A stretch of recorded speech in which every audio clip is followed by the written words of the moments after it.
Hello, hello, hello. Hi, everyone. I'm like a little bit triggered, so it took me a few minutes to hop on this stream. But how is everyone doing? Welcome to ePredators Daily. I'm your host, Alexa Nikolas. It's November 2nd. I can't believe it's almost the end of the year. I feel like this year has honestly been flying. I don't know if it's because I have a newborn and a toddler or what, but it feels like it's been flying. But how is everyone? How is everyone doing? Calm my nerves. Yeah, do you hear Nova? She's like, Mom, don't be down here. And she probably can tell I'm like a little bit going into this all. So I'm happy that you guys are here to support me through this stream, because let's just say we have a lot to digest today. There are more tabs than I've ever had before. So we're going to go in sections and I'm going to explain everything to you about what's currently going on. But as survivors out there know that it is one thing to have to deal with your day-to-day PTSD. And then there is another layer to that trauma, which is when either a family member doesn't believe you, a friend makes maybe a lighthearted joke about what you have been through, and it just automatically re-traumatizes. It re-traumatizes you. And I sadly had this experience recently with someone who I look up to, actually. And her name is KESHA. And KESHA is a survivor, which we'll go through today. I'm going to go through all the layers. But yeah, so KESHA is a survivor. And I even protested Sony for all the survivors that have suffered from alleged predators there at the label, also on the corporate side, etc. And so I went on the grounds and even had Dr. Luke on a protest sign. So KESHA is somebody who, as a survivor, and I think many of us can agree, has been extremely inspirational, and she is inspirational. And when I found out, when I found out that she was performing with my predator, Michael Milosh of Rye, it was extremely triggering, to say the least.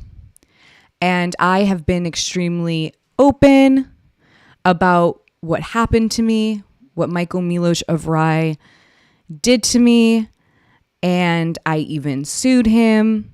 I've made, I don't know, it feels like maybe over 100 pages of an open letter with evidence about what he did to me.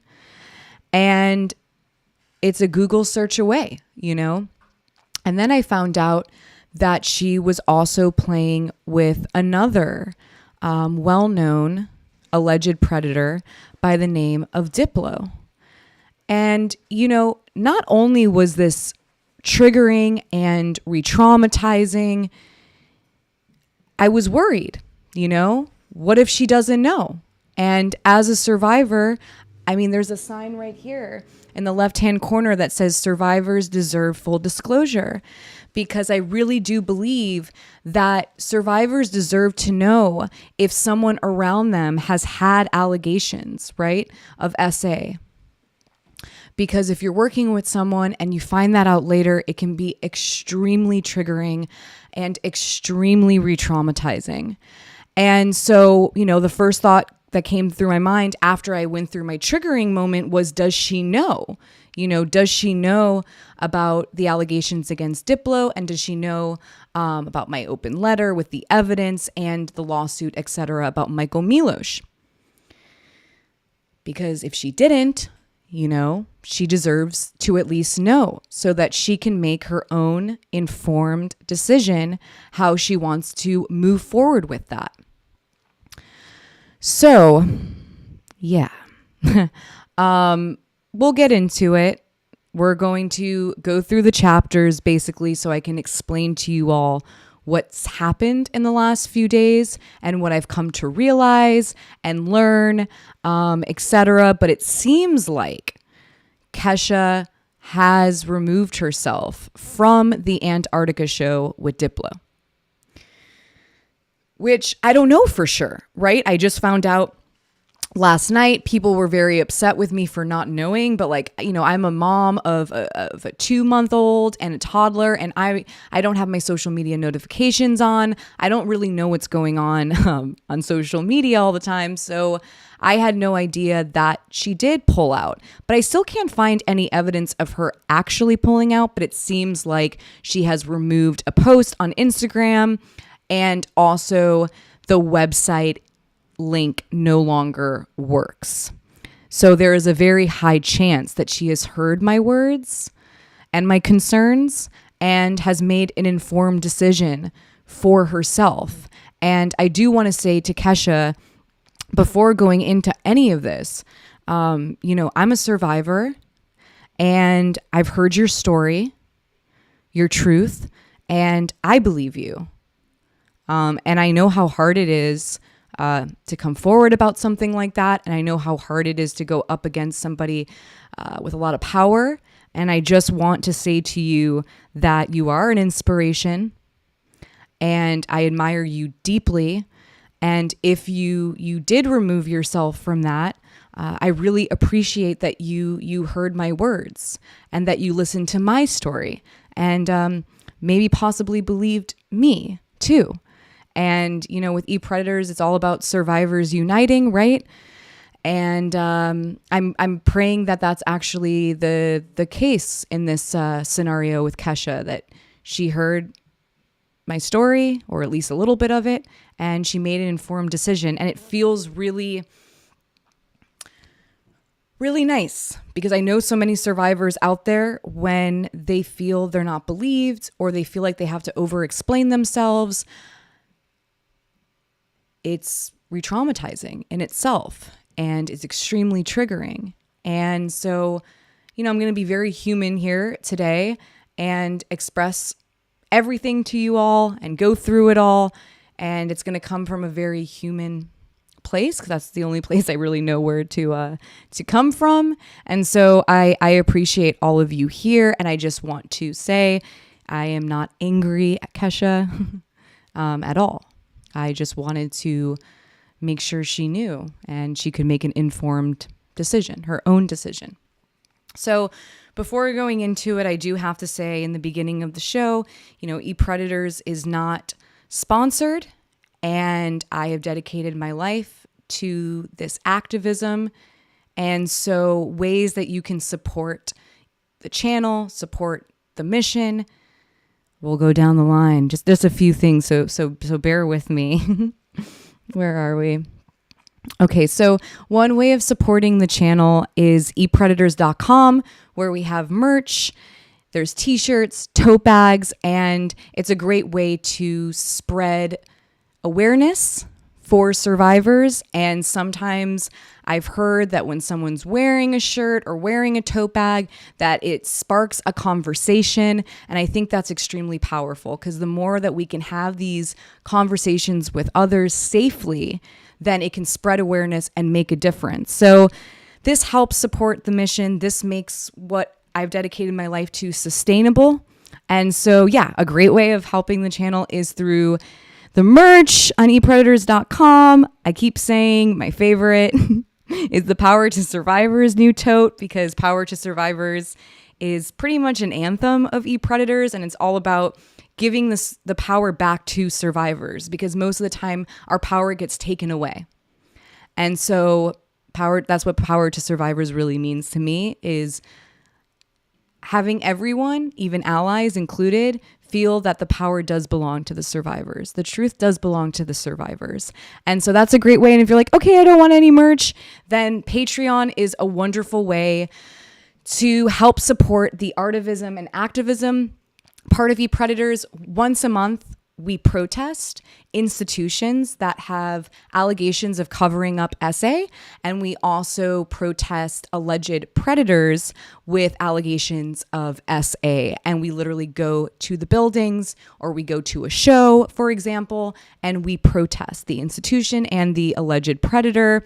I used to do it every Thursday with a bunch of survivors, and now it's once a month because it's a little bit harder to get out there with 2 kids. So if you want to help with the artivism activism part, that is a great way to support. And obviously liking the video, subscribing, maybe becoming a member. We have 3 different tiers right now. The first tier is the dinner party. Second is the munchies. And third is Chef's Kiss, which is the Britney Spears book club, which I'm super excited about. It's been so much fun thus far. We've done 1, and it's such a great way to converse about not only media manipulation, but institutional manipulation and how we have been manipulated into how we view survivors, right? Like Britney Spears herself. And now hearing it from her own words, it has really changed our perspectives on, what she was going through at that time. And that's why Power to Survivors, like this book to me is an example of what happens when survivors feel empowered, when they feel powerful and they can take their voice back and share their truth. And so Chef's Kiss is the book club, and let's get into it. As you can tell, my voice is a little bit shaky because I haven't had to go through my personal predator, I don't think, really like this on a live, and so it's just triggering, and so bear with me. And I know that the survivors out there understand what this is like, and this is why this work is hard to do. It's really, really hard to do this work. It's like just very, very hard. So let's digest. Let's get into it. First and foremost, my tweet. So I tweeted on October 30th in my triggering state saying Thursday's show will be about Kesha's upcoming performance with my abuser and another alleged predator. I am so upset. She's an inspiration to survivors. So like WTF is actually happening. And then below I said, this is so effing sad. And so as you guys know by now, I'm pretty honest with my feelings. And, here's a clear example of that where I was putting my vulnerability, I exposed my vulnerability to the world in this tweet. And you have to remember, I just found out, I was just really looking at everything, figuring out that Kesha, Marissa, don't forget about self-care. Thank you. Yes, I know. I'm really going to relax tomorrow. Tomorrow is going to be like a total couch day. So thank you. Thank you, Marissa. You're awesome. So that was my tweet. And, I was just being honest. I wanted to get answers. Everyone has to remember that I don't know Kesha personally. I don't know anyone that knows Kesha. Kesha has like millions of followers. I wouldn't be able to get in touch with her even if I DM'd her, which I sent a heart a long time ago when I found out about her. And of course she never read it because you don't really see those messages. I'm sure she gets tons of messages a day. So this was my way of reaching out to Kesha and just expressing my sadness. So this is how it began. Now, fast forward, here is what I snapshotted. I think it was on this day, or it might have been the day before, but I'm pretty positive it was on this day at 12:49 p.m. I saw Diplo, KESHA with Secular Sabbath present Higher Ground. And it made my heart legit drop because, KESHA is a survivor. And here I'm seeing her between Diplo and Secular Sabbath, which we'll get into Secular Sabbath. Secular Sabbath Records is owned by my predator, Milosh of Rye. And so to see a survivor, in between these two individuals really, really triggered me. But then last night, after I found out that Kesha was possibly no longer a part of the show, I searched it. The link was broken, which was pretty wild. And then look, all of a sudden, Secular Sabbath is even removed, which was very, very strange. I'm like, where did Secular Sabbath go? Kesha's not there anymore. And I was confused. I want to believe that, Kesha heard my words, but I'm like a small, how am I supposed to know? And also on this little thing, Kesha is, a superstar, right? And such an idol. And so I didn't know. I'm like, there's no way. Maybe the link's just broken, And so I started asking community, hey, does anyone have actual proof that Kesha has removed herself from the show? And people were just like, yeah, the link's broken, so everyone's assuming that's what happened. But we obviously don't know for sure if that's the case, but that is most likely. That is definitely most likely. So moving on, today, right? Today, I go on to the link that was broken, and now it takes you to this link, which is Diplo with Secular Sabbath. So what was strange was last night, as you can see here, Secular Sabbath wasn't there last night. Oh, your feelings are valid. Thank Juan. Thank you so much. Thank you so much. I really appreciate you. Seriously, really appreciate you. So, last night I'm looking, Secular Sabbath's not even there. Neither is Kesha anymore. Now, this morning you go and it says Diplo, again, with Secular Sabbath presented by Higher Ground. Now, what is this event exactly, right? What is Insider Expedition? Why are they going to Antarctica? What are they going to Antarctica in? What is this event? I had a lot of concerns in August about this, which we'll get into. It's a wild story about a nonprofit who removed themselves from this event because of my open letter. But let's get into it in the sense of, let's see what this event is. So if you go down, it's like, get ready for the adventure of a lifetime. Diplo and Secular Sabbath have teamed up to create an extraordinary opportunity for you to embark on a journey into the most mind-blowing locations on Earth, Antarctica. This exclusive expedition is not only about the bucket list travel to Antarctica. Gotta get that bucket list with a bunch of fuel, but how you get to experience it. Of course, you want luxury, right? Under the umbrella of complete wellness immersion in an intimate setting with artists and creatives, which, by the way, I'm not seeing Rye mentioned in here anymore. I'm not seeing Michael Milosh mentioned in here anymore, which is very interesting. For Diplo and Secular Sabbath, wellness means living healthy. Okay. For Diplo and Secular Sabbath, wellness means living healthy in your body, mind, and creative spirit. Prepare to dance into the sunset and sunrise. Prepare for all-night ambient music. Who's doing the ambient music? Because usually the person who is doing the ambient music is my predator, Michael Milosh of Rye. Prepare for early morning tea ceremonies, gong baths, yoga, and breath work. Prepare to find your own creative heartbeat. Adopt our lifestyle for a week, which is getting a little bit culty. Our lifestyle for a week by immersing yourself into a world of wellness, nature, and unbridled creativity. But what they forget to mention there is all of that with alleged predators. All of that wellness, right, with alleged predators. Which is kind of, it makes me scratch my head a little bit, Where is there wellness with no accountability? Accountability and wellness go hand in hand, right? Survivor's wellness matters. Not just the alleged predator's wellness, but the survivor's wellness. And wellness and accountability go hand in hand. And so looking at that, there was a little bit of culty language. It goes on and on.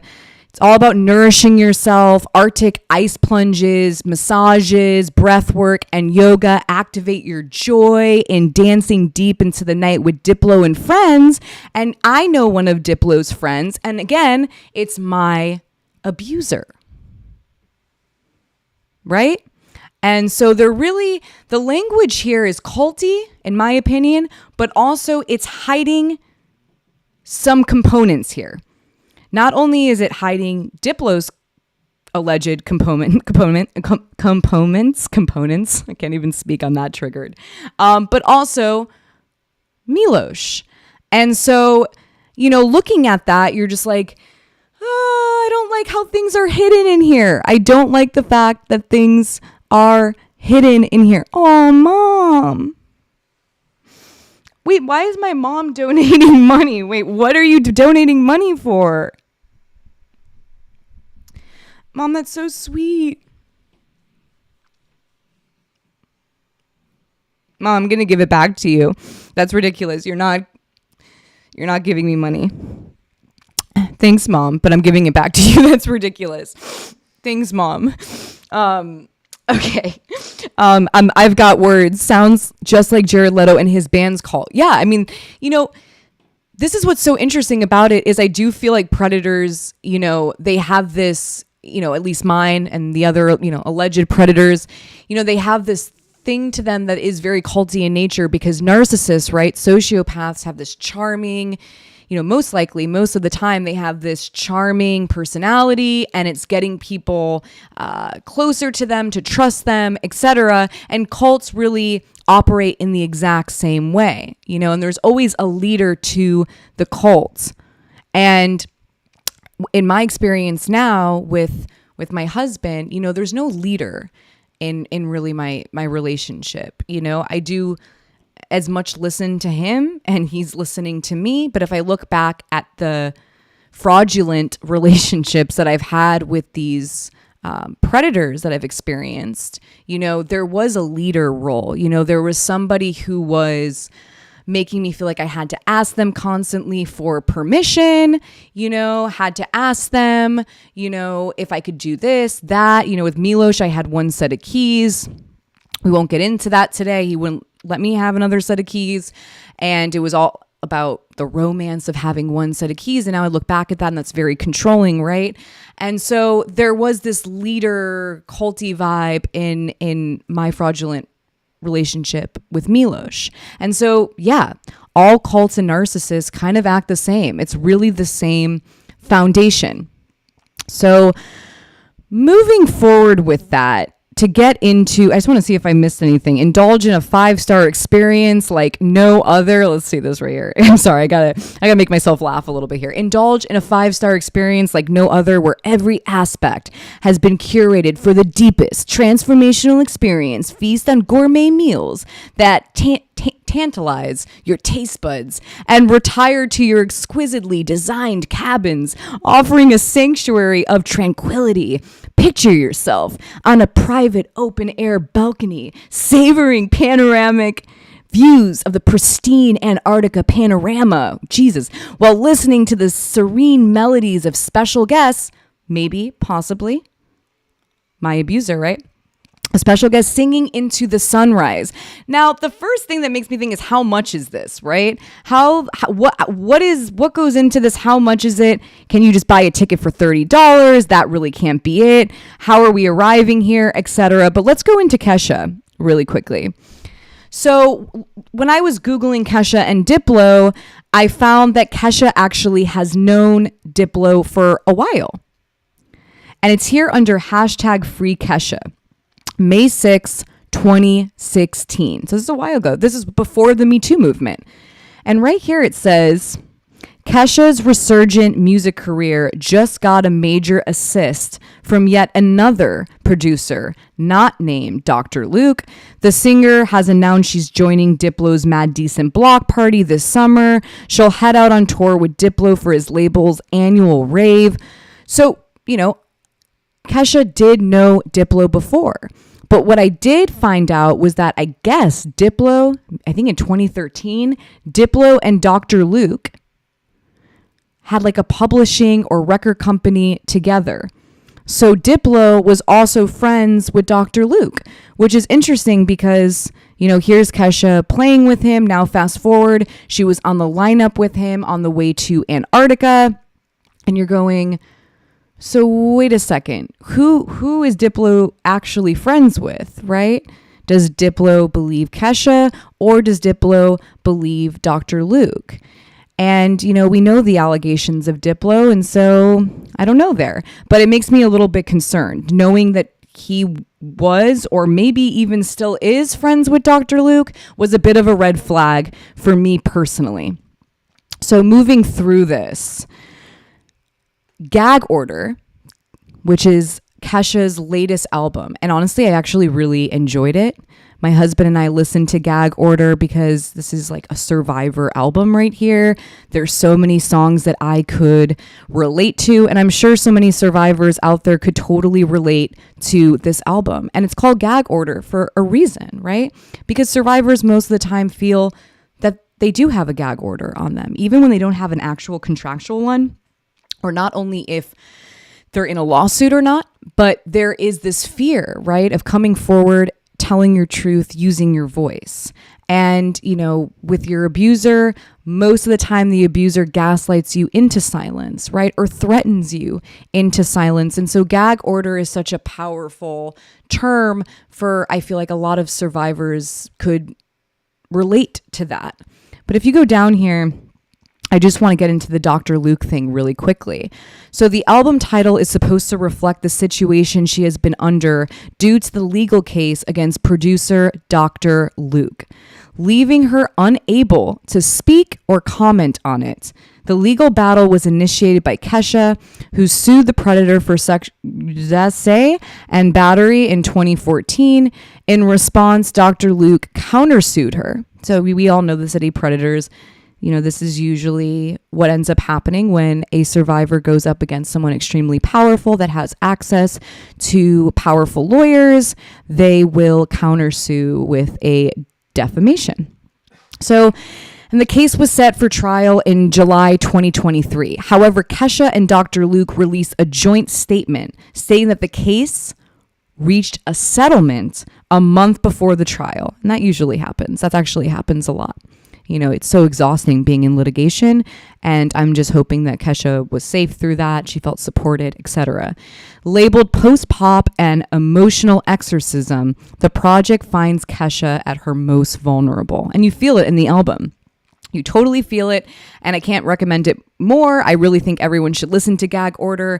You know, the more survivors that are taking their power back, feeling empowered, being vulnerable with the world, it's so, so inspiring, not only for the current survivors out there, but potential survivors, you know, in the future. And so recommend Gag Order. And if you don't know about Dr. Luke and Kesha, I definitely recommend you looking into it. If you don't feel that triggered, then look into it because, you know, Kesha's story definitely deserves to be heard. So moving on, we're getting into Diplo. So Diplo, here's why I was definitely triggered by the whole thing, because Diplo's a well-known public figure. And not only is he a well-known public figure, but he is also, his allegations are well-known, right? This isn't something that has been covered up, really, when it comes to media per se.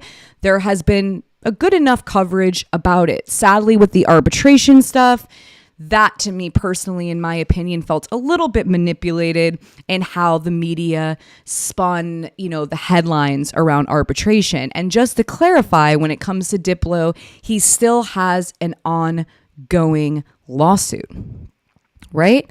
So I think both of theirs. I think Diplo sued the survivor, and then the survivor's lawsuit against Diplo is still active. And not only is it still active, but what I found here, I'm going face. Okay. What I find pretty interesting is Diplo's always, you know, in the media. Even at Burning Man, he became like the survivor of Burning Man and, you know, yada, yada, yada with Chris Rock or whatever. We know like the history of Chris Rock. So what I found really interesting is I heard about the fact, now maybe I'm wrong and someone can correct me, but allegedly Diplo currently has a TRO against him by one of the survivors that's come forward with allegations against Diplo. Allegedly there is a TRO against Diplo currently. And when anything ever happens with Diplo, you just see media outlets, talking about it nonstop. Oh, really? Is my audio cut out? Can you hear me? I turned the volume up, but now that you're so close, it's like blowing out the speaker. Oh, okay.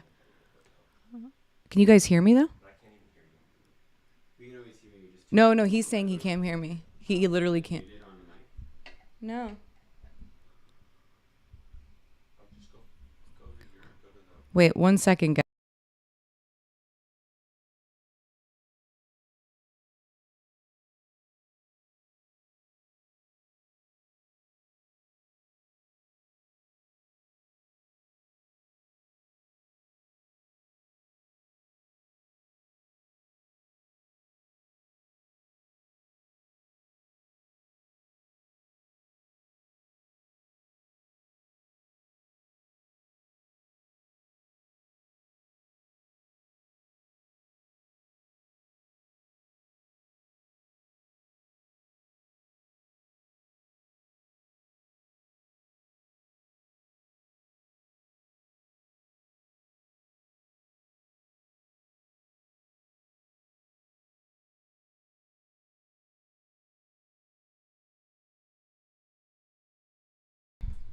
Okay, I'm going back. Can you guys hear me? Apparently someone couldn't hear me, and so I had to double check. And I was also clipping a little bit because the mic was a little bit too loud. But I'm so glad you guys can hear me, and I'm back. So getting through all of this. So where was I? Oh, right. Diplo. So, Diplo has had a few episodes on Eat Predators Daily. I've mentioned him quite a bit. I've even had survivors with allegations against Diplo on the show, Shelly being one of them, and Gabs as well. And so it's just interesting because whenever anything happens to Diplo, right, even when he survives Burning Man, there's automatically all this media coverage on it. And if I'm correct, he currently has a TRO. And if I'm also correct, I think he also tried to file a TRO and that got denied or something. Not really sure, but this is what I've heard. And so interesting that Diplo's TRO hasn't really gotten any media attention. And sadly, we see this with survivors, a lot when it comes to media, is when the narrative is there's an imbalance to the narrative, right? And only one perspective is really getting cherished throughout media, then, the survivor gets forgotten. Sadly, the survivor fades away in the background. And that is really the only excuse I could think of when it comes to why there hasn't been any media coverage on that, because I think it's important to stay, balanced when it comes to allegations against powerful figures, right? We of course are going to end up hearing what the alleged predator has to say, but it's very important that we hear what the survivor is saying, the survivor's story, the survivor's personal truth. And so I always feel like with Diplo, there's always this imbalance a little bit. And also a lack of media coverage when the survivor, has some type of, I don't know, how to maybe for that survivor, it feels like a victory, right? It feels like one step closer in justice, and those stories don't really get out into the media landscape.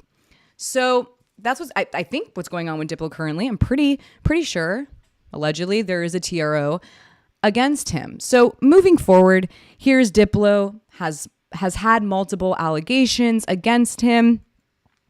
Recently, though, a very strong individual by the name of Gabs came forward to me via DM to let me know that in 2016, Diplo was reaching out to her.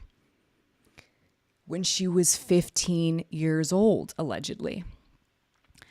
And, you know, she ended up, I think, hearing about me through H3. So shout out H3. And she heard about me. And when she looked into it and started hearing more about the other survivors' stories, she felt inspired and she felt compelled, right, to speak up about her own alleged experience. And that's what really happens with a lot of survivors, right? That usually happens where one survivor comes forward and it inspires another survivor to come forward as well. It doesn't always happen, but there's a high chance of it happening. And I know in the last episode I said that survivors inspire, they don't conspire. And the whole new thing is that when multiple survivors are coming forward, you know, against a very powerful figure, then these lawyers, the alleged predator themselves end up saying that it is some type of conspiracy theory, which we've seen with Russell Brand and we've seen with Nick Carter. And so it's sad that when there's multiple survivors, now there's this, I don't know, defamatory, in my opinion, media cycle that ends up coming out. And I like to at least say that when there are multiple survivors, that they are so extremely brave. So let's just look at the alleged DMs between Diplo and Gabs. I tweeted this. It says, "How are you?" First of all, there's a heart. There's literally a heart. He starts it with a heart and says, "How old are you?" Then he goes, "Ha ha, you look like you're 15. Then in December 26, 2016, so I'm guessing she's almost a year older here, she goes, "Yo, do you have Snapchat?" This is where the conversation should have ended. He goes, "Yeah, obviously," with a prayer emoji. And he goes, "What's yours?" So she gives her Snapchat, sent you one, which she, in my YouTube episode with her, she goes into details about the alleged Snapchat conversation between them. And this conversation moves forward, and I'm pretty positive when she's 16 or turning 17 here, he literally, allegedly, I guess, DMs her saying, "Let's hang." So it goes from, "Haha, you look 15 to "let's hang." So I want everyone out there to know about this. Wow, I didn't even realize this got 72.2K views. I just pulled this up today. I haven't seen this in a minute. But, you know, Diplo has allegations against him. Here is another very brave individual who has come forward about her allegations. And it's, as a mom, this really freaks me out. Any man who's messaging a girl doing "ha ha, you look like you're 15, and then a heart emoji above it, and this is alleged, it's disturbing. It's really, really disturbing because this is exactly what ended up happening to me with my predator, Milosh. It started at 16. He was brooming, me at the age of 16 years old. And these are how these conversations start from my personal experience. So it was triggering to see, this public figure allegedly DMing this young girl and laughing and hearting the fact that she looks 15. And you guys, she was literally 15 at this time. She was literally 15 years old. And I don't know the age of Diplo now, but he is so old. He is he's like Milosh old. He's, I don't know, in his mid 40s now. I don't know his age, but he's old. He's old. And she was 15 in 2016. So she's so young. He's so old. And that was definitely a red flag, in my opinion, to see this conversation happening whatsoever as a mom. Just my true feelings about this. Now, moving on, we're getting into, there's been multiple allegations against Diplo. There's a whole The Cut article that I definitely recommend where it kind of breaks down everything in a pretty concise way. So if you want to go through that, I'm not going to be able to go through it. It is dense. The Diplo allegations, there's density to it. So I definitely recommend it. Look into it. This is who Kesha was about to play with. This individual. Moving forward. You know what? This photo, whoever made this photo, it actually honestly at least made me giggle a little bit because it looks like something that maybe e-predators would have made. It's so ridiculous beyond belief. It's just, what are they doing? Who are these men? Why are they in Antarctica? What the fuck is happening, honestly? What is happening here? It's so ridiculous. So here's where Milosh comes in, and I'm going to try and talk about this as much as I can, even though it's triggering. So I'm not going to get into everything, but I'm going to give you all the gist of why I was so triggered when I saw that Kesha was playing with him. So you guys, follow Diplo on his 16,000, just put it to 16,000, $16,000 expedition to Antarctica for complete wellness immersion. And we all know about the whole wellness community of cultural appropriation, especially when it comes to white individuals. You know, living in Los Angeles, I have really seen the dark side of this world. I don't have many good things to say about the wellness community as a whole. I've seen it be extremely problematic. They, not only the cultural appropriation, but also this neutral stance where, you know, if things are happening, suffering, etc., they kind of put a blind eye to it. Very similar to Scientology, where they'll reframe it and say, how did you pull this in? You know, take your own accountability for what? SA? Legit, they were like that. I personally experienced the wellness community make me personally feel as though I pulled in the essay that I experienced. And a lot of gaslighting, a lot of apathy within the wellness community, and also a lot of privilege. They will take other cultures and sell it for $1 million, basically, right? And that's what I've seen, that to be part of the wellness world, you have to have a lot of privilege and a lot of fucking money. A lot of money.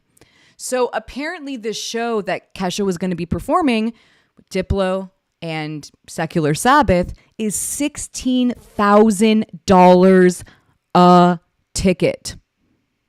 The ambient music and open bar runs 24/7. This is just giving me the creeps a little bit, to be quite honest with you, especially with these two individuals. This photo is ridiculous. So this is what I found interesting, though, today. When I was reading this, I literally just found this article. It says right here, the promotional copy also mentions how the crews aboard the purpose-built passenger ship, the World Voyager, which should have been named Shiplo. Ha ha ha. You look like you're 15. Heart emoji.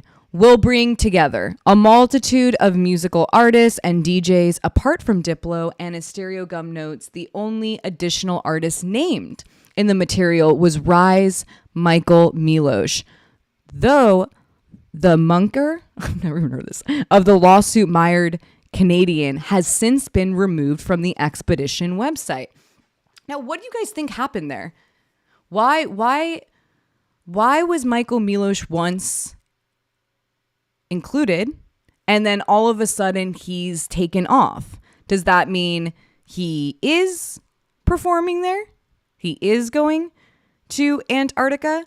Or is he not? Right? Are they hiding him? Why hide somebody you're not ashamed of? Right? If this is your best friend, if this is your boyfriend, you know, why take him off? What's the reason for taking him off?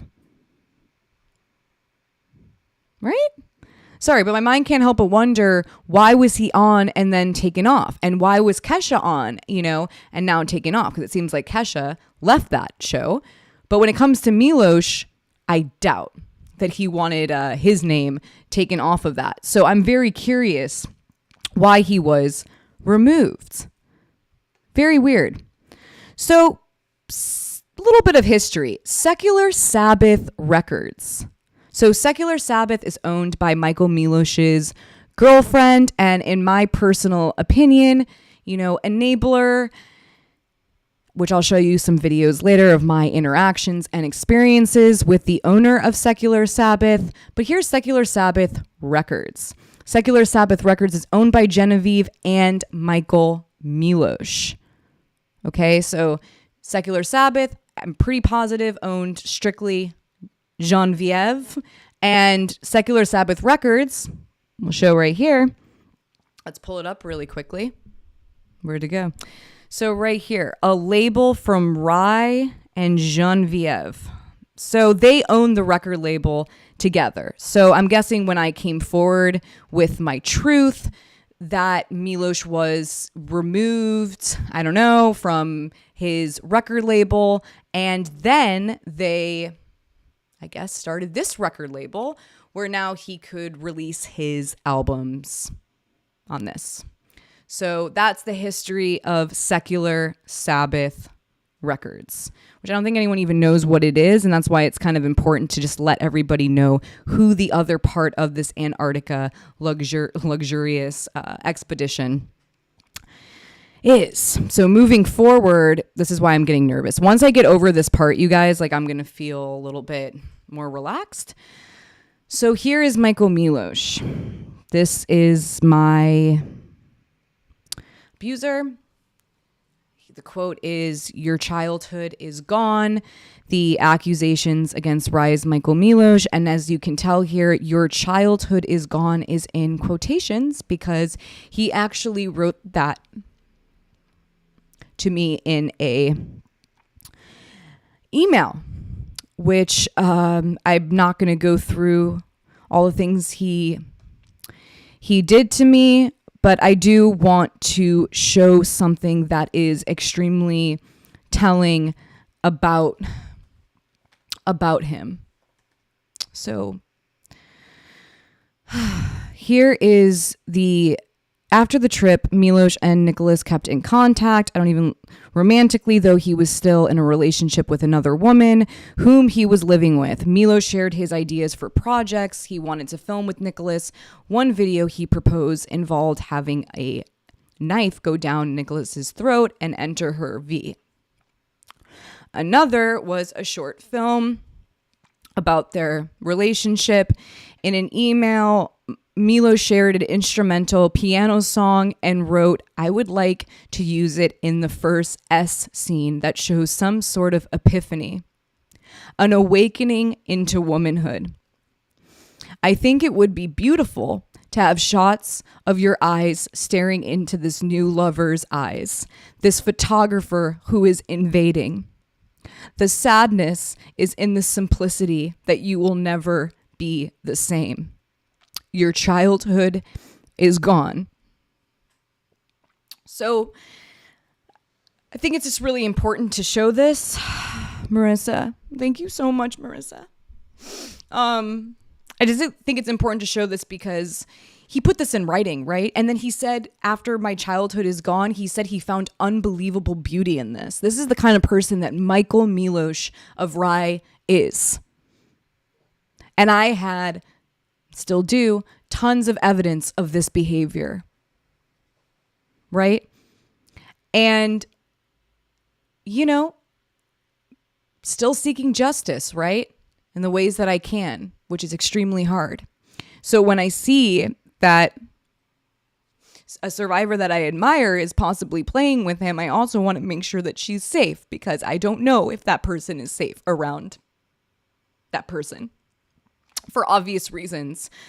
So, God, getting through this. So, after I came forward with my open letter, I ended up suing him. And so I wanted to show you all really quickly here.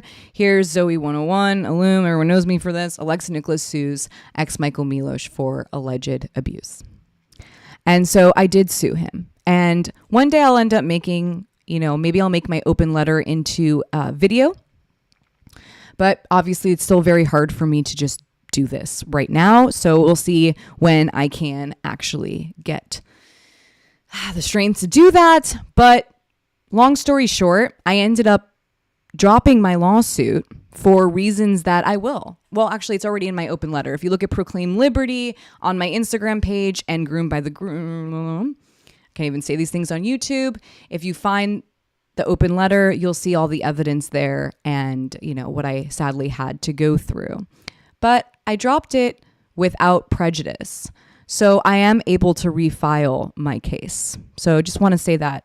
It's not like I dropped it and there was a settlement or something. No. I dropped it for reasons I've explained on Instagram, and I dropped it without prejudice. And when I feel like going back into that journey, I will. But obviously, the survivor has the right to their own pace. And litigation is extremely re-traumatizing. It is honestly feels like it takes forever, and you're still in the web of your predator being able to have access to you, even though they're far away. It's this like emotional access that is very, very triggering and re-traumatizing. So what's interesting about it is Michael Milosh ended up suing my lawyers for malicious prosecution, which basically malicious prosecution. I don't know if anyone knows about this, but malicious prosecution.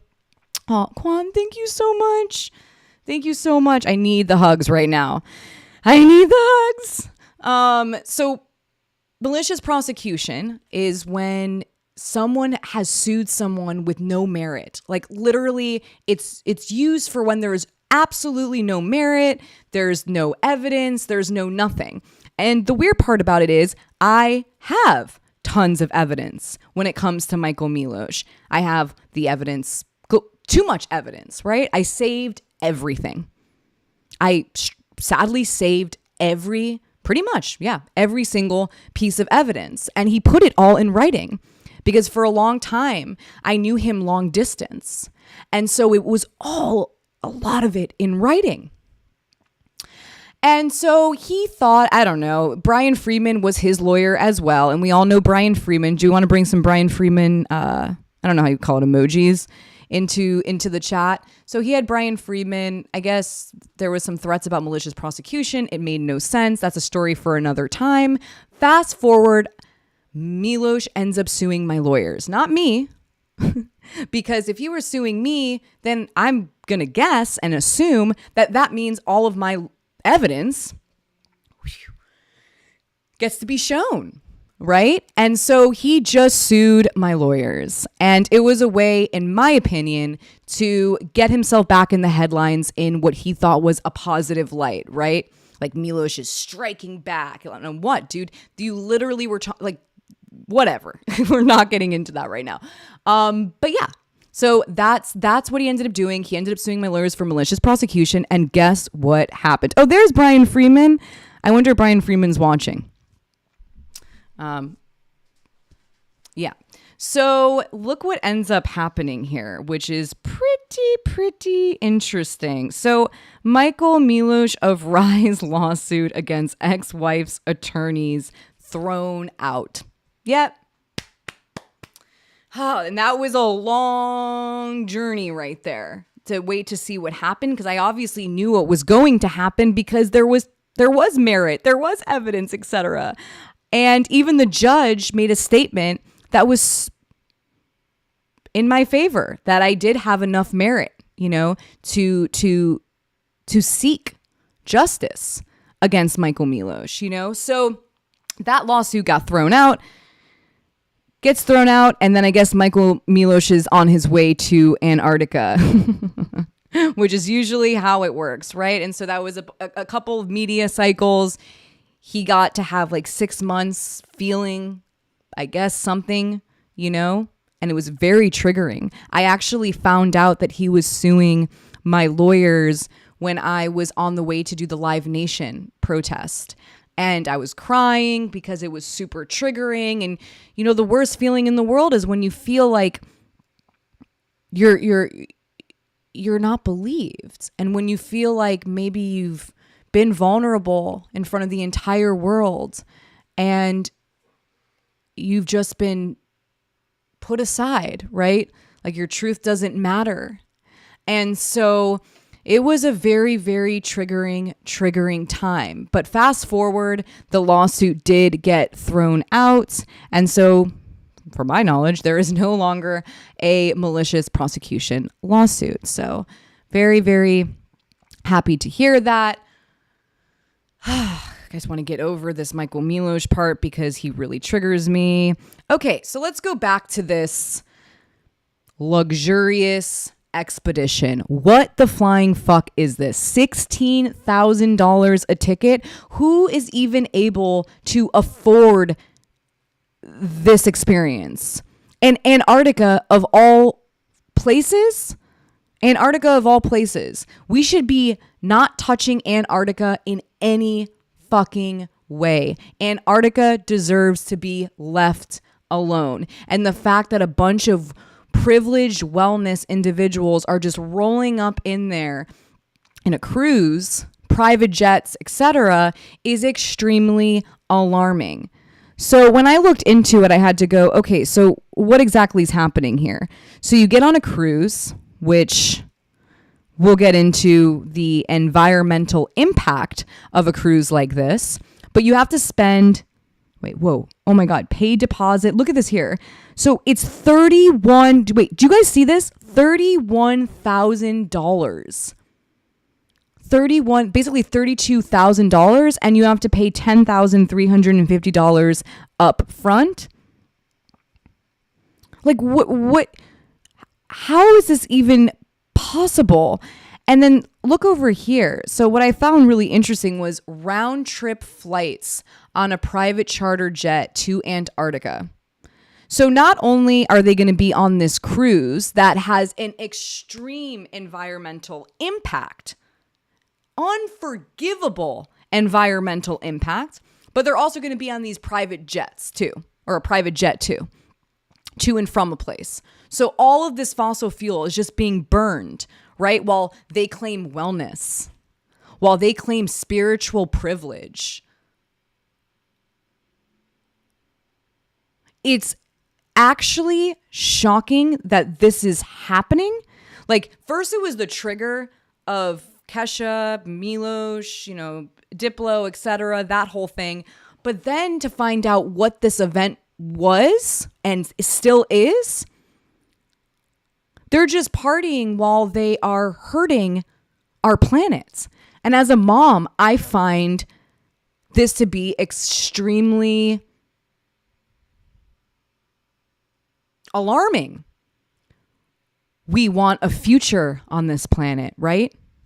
We want a future on this planet, and individuals like this are going on these luxury expeditions at our expense, at my children's expense. And then to top it off, there's, alleged predators on the boat, maybe on the charter too, which could also put people into danger. So it's putting planet Earth in danger, and possibly putting human beings, right? And the whole thing legit freaks me out. Like, legit freaks me out. So let's continue here. So unlimited premium pours of beer, wine, spirits, specialty coffee, tea, and soda aboard the ship. Medical evacuation. Okay, use of rubber boots. So we got it. $31,000 would be the invoice. Moving on. So let's talk about the environmental impact, because I do think this is very important to note. When I looked up the cruise that they will be on during this expedition, I found out that they said that they have some type of conscientious navigation statement to make. And when I read it, at first it sounds a little bit chill, but then when you look into it, it's really not that chill. Our intimate yachts realize the possibilities of environmental stewardship with the latest hybrid power management and propulsion system, maximizing fuel efficiency and consuming as low as 1/5 the fuel compared to conventional cruise ship systems, reducing our impact on the environment. Okay. You're on a fucking cruise.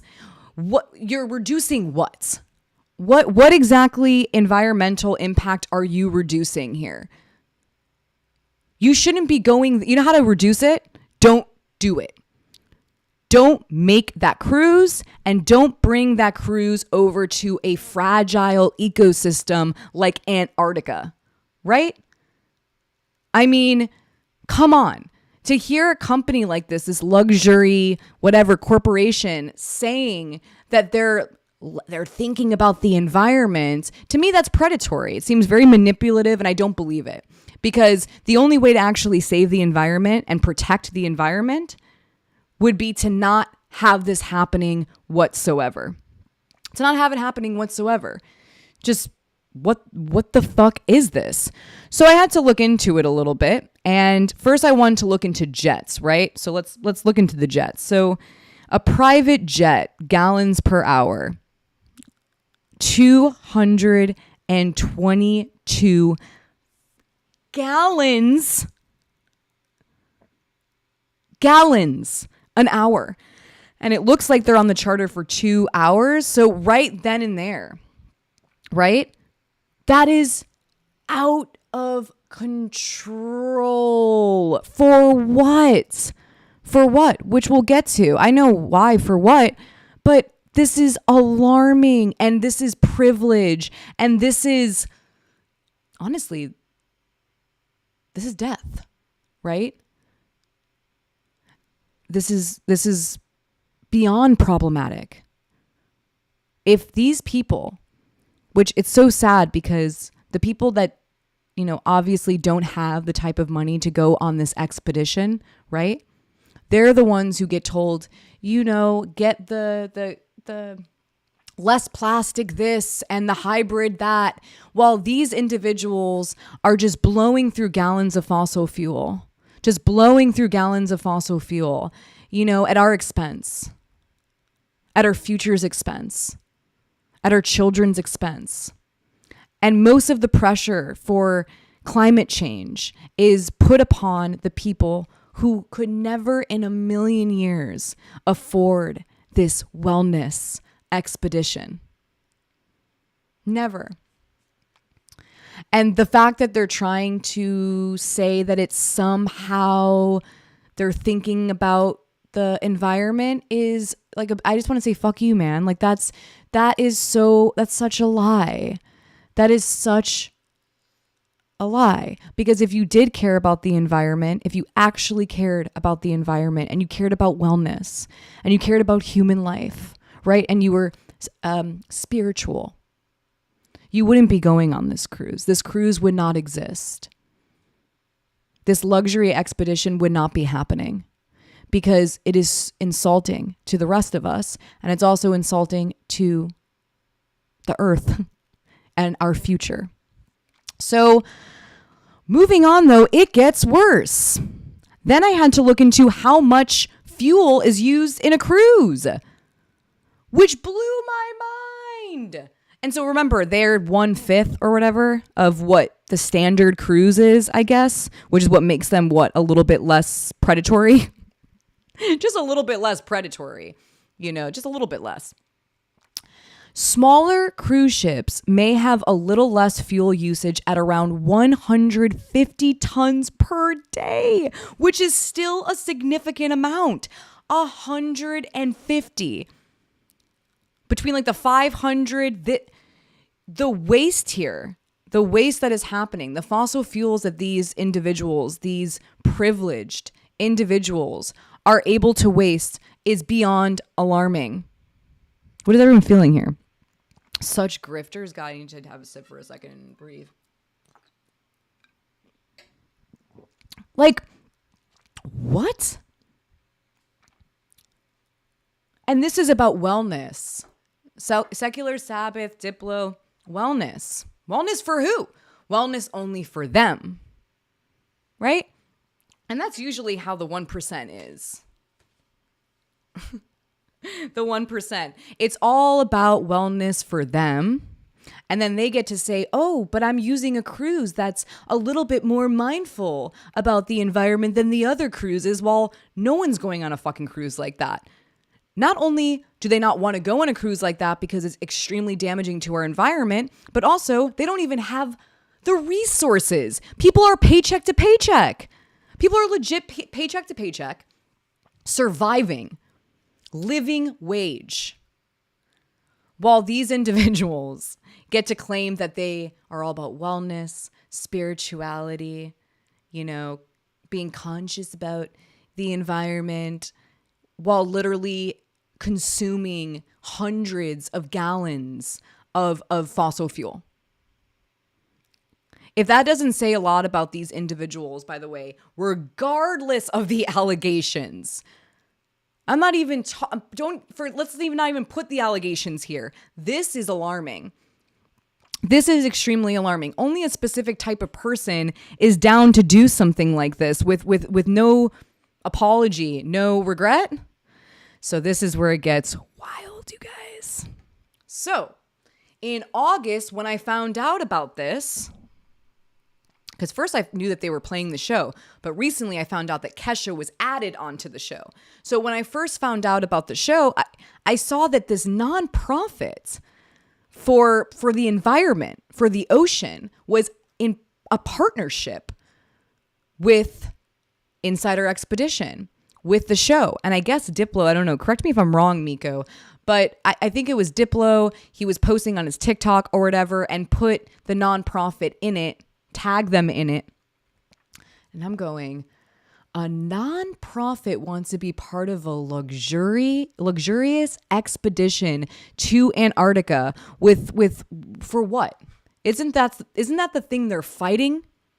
Isn't that what environmentalists are going up against? How are they sponsoring or partnering up with something like this? So I created an open letter. Predators really created an open letter, collective voice, right? About our concerns about this partnership. And I just want to show you the protest sign that we made because I think it's powerful. I asked this, I guess it was the CEO, tagged her, please, that's her right here. There she is. Please read our open letter addressed to you and our ocean in regards to your luxurious expedition with reported ABUSER Diplo and my ABUSER Michael Milosh. Thank you. This was the sign I made, and it says Antarctica is a survivor. And that's truly what I believe when I see images of, these oil rigs that are just, you guys, it looks like the R word, okay? I'm going to be real. It's just so aggressive, just disturbing to see the oil rigs that Antarctica is having to endure. And as a survivor, I felt that. I felt Antarctica's pain when I was seeing the imagery. And now this survivor, Antarctica, has to have these individuals coming in, wasting fossil fuel, doing less damage, I guess, than the rest, but still doing damage to the environment. And what? Watching the ice caps melt while they have a cocktail? Is that what this is? Just let's watch the ice caps melting. By the way, because of what we are doing right now, let's just have open bar, chill, look at the ice caps melting. It's fucking insane while you're watching the survivor Antarctica melt away. Because of zero respect, zero care. And so many people don't believe her. So many people, or them, I don't want to actually give it a gender, right? I know it's typical to do that, and I don't want to actually do that. Survivor, right? The survivor. No one believes them. So that was the protest sign. And then I put here, Dear Ocean Conservancy, if you swim with predators, can you truly protect Antarctica? Don't allow accountability to melt away. Right? And so I tagged them. And I wrote this open letter, which was basically saying, Dear Miss Jones, are you aware of Thomas Wesley? Are you aware of Michael Milosh? And then I also talk about the co-founder of Secular Sabbath Records and Genevieve as well. And I say, it's truly disheartening to witness a nonprofit that stands for justice and the planet's protection to openly align with publicly accused predators. With each instance, society advertently communicates to survivors that their support and credibility are undermined. This goes beyond mere neutrality. It's an active choice to provide financial and emotional backing to alleged predators, sending a devastating message to survivors. As advocates for the environment, it's important to recognize that discrediting survivors is comparable to denying the reality of climate change or the urgency to cease destructive practices like offshore oil drilling. Just as these denials hinder progress, it's crucial to understand that survivors' quest for justice is similarly impeded when their voices are dismissed. Validating their trauma is as vital as acknowledging the imperative for change in our environmental endeavors. And, I really do believe that. I really, really do believe that climate change and survivor issues go hand in hand, right? They really, really, really do. They really do. They really, really sadly do. And there's so many people that don't believe climate change, right? And it's actually happening. And there are so many people that don't believe survivors, and it's actually happening. It's actually a reality. Those two things are, very real. And so it was interesting to see these alleged predators going to Antarctica. After looking into Antarctica, it was so comparable, it almost melted my brain. I couldn't even believe what I was witnessing. So look who responds, though, underneath. This is wild. So look who responds here. Underneath. Oh, wait, where'd it go? Wait. What? Why isn't it showing? Oh, here it is. Okay. Ocean Conservancy actually DM'd me, and they also responded to me on Twitter. They said, we are not in a partnership with Insider Expeditions or any of the artists associated with its Antarctica expedition. We have asked all parties to remove any references to Ocean Conservancy regarding this expedition to prevent any further confusion among fans and the general public, which was mind-boggling. Most of the time, survivors get no answer. Survivors usually get no answer. And so they responded, and that felt beautiful. It felt beautiful because it rarely happens, right? And so I felt the warmth. I believed them. But then when I started looking into it, look what's at the bottom of Insider Expeditions partners. Right here. What do we see right here? Ocean Conservancy.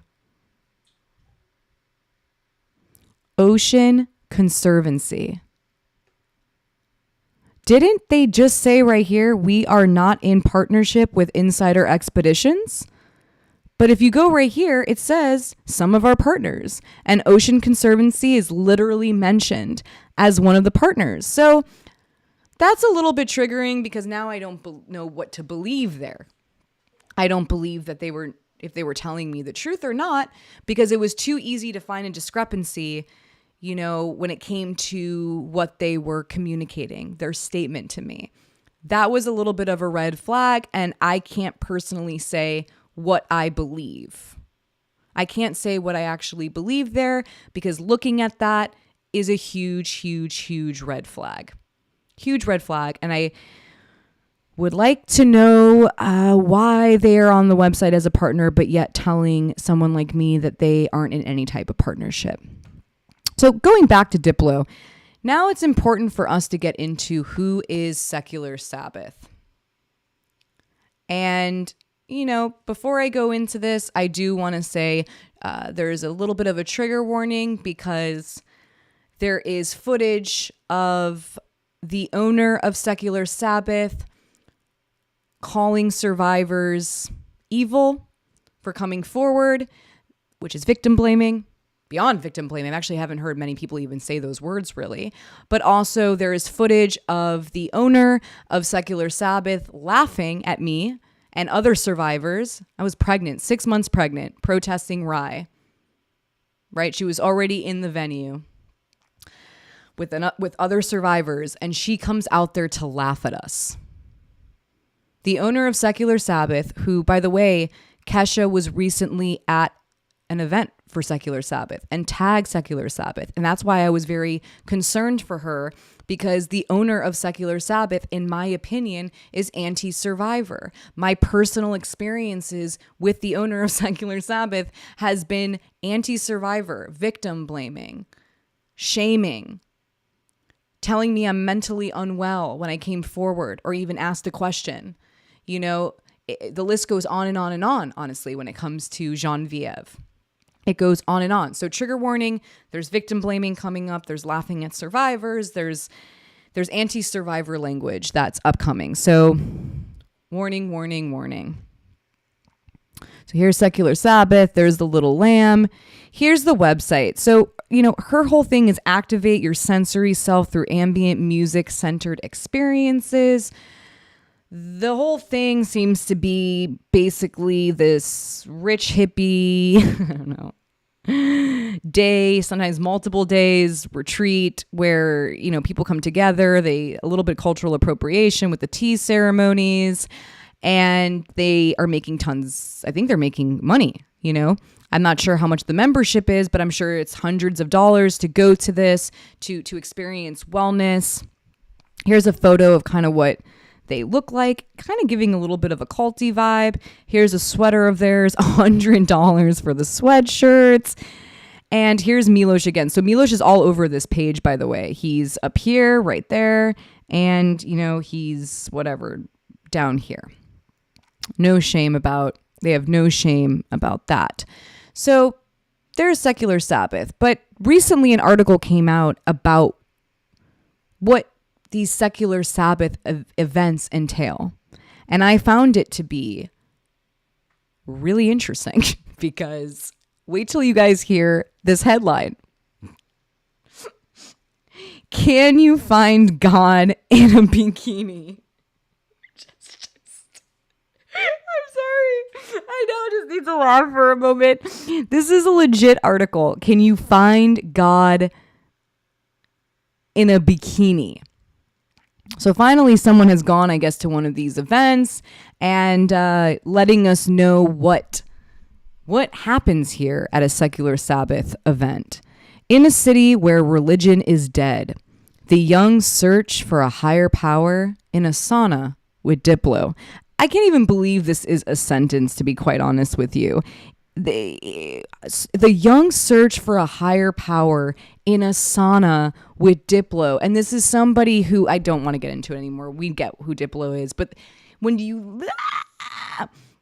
it's like, I would not, as a survivor, I couldn't go to this regardless if I didn't even know, like, and you know what I mean? I can't be a part. This would be so triggering. I do not want to be in a sauna with any of these people, right? With any of these people. Los Angeles, a woman dressed in a kimono tiptoes between the tattooed limbs of about 50 influencers, musicians, and yogis lying on the floor of a spa in West Hollywood. They're in the home stretch of a breathing exercise that's lasted 20 minutes. But now they've become one organism, breathing to the rhythm of a jungle beat. God, and there's like a lot of white people there.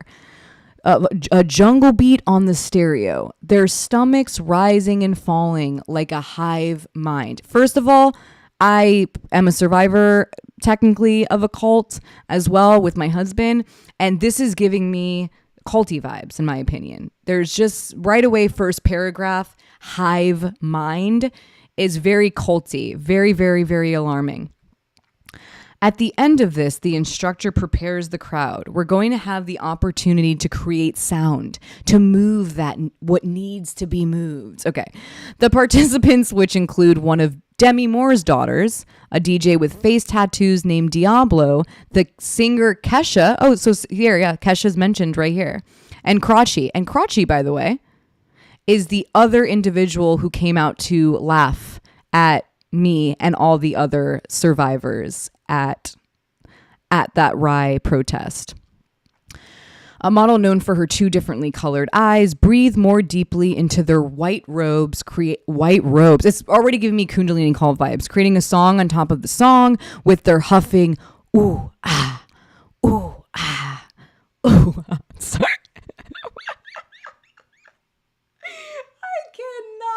And like, how much did it cost them to do ooh ah?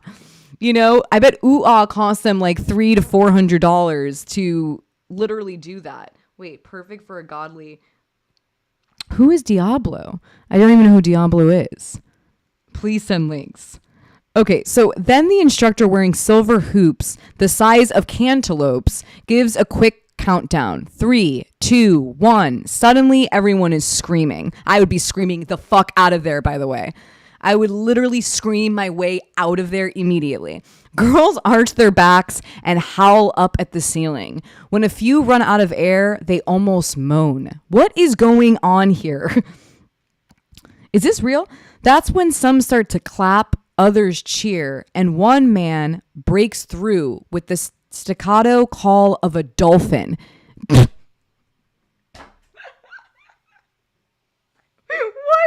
Talking about. And one man, who's the man who broke through with the staccato call of a dolphin? I am so curious who that guy is. That last sound is emanating from Diplo. Oh my god, it was Diplo, dude. I can't. I wanted to know, I was like, who's the dude? Who is that? Who is that? Of course it's Diplo. Of course. This sounds absolutely, yeah, get me the fuck out. I completely agree. You just want to leave immediately. Diplo, the Grammy award-winning DJ, with when they don't even show anything else there, supine on the floor with one hand draped across the chest of his musician pal, Rye, who has 2.5 million monthly listeners on Shopify. You know what? The person who's the journalist of this article, that's what you meant. That's what you make sure to mention. That's what you make sure to mention, that he has 2.5 million listeners on I was going to say Shopify, Spotify. You didn't care to mention anything about what happened to me?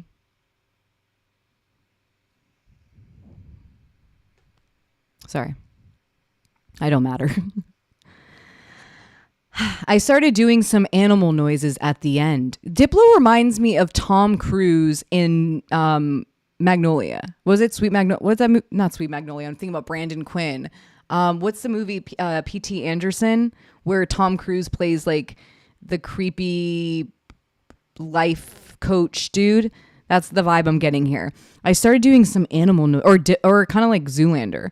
I started doing some animal noises at the end. Diplo later explains, when we're in the sauna together, the energy was strong. So I guess this is Willis. This is Demi Moore's daughter here. So it seems like a very elite crowd of very privileged individuals that are able to do these ooh-ahs together with one of them being my abuser.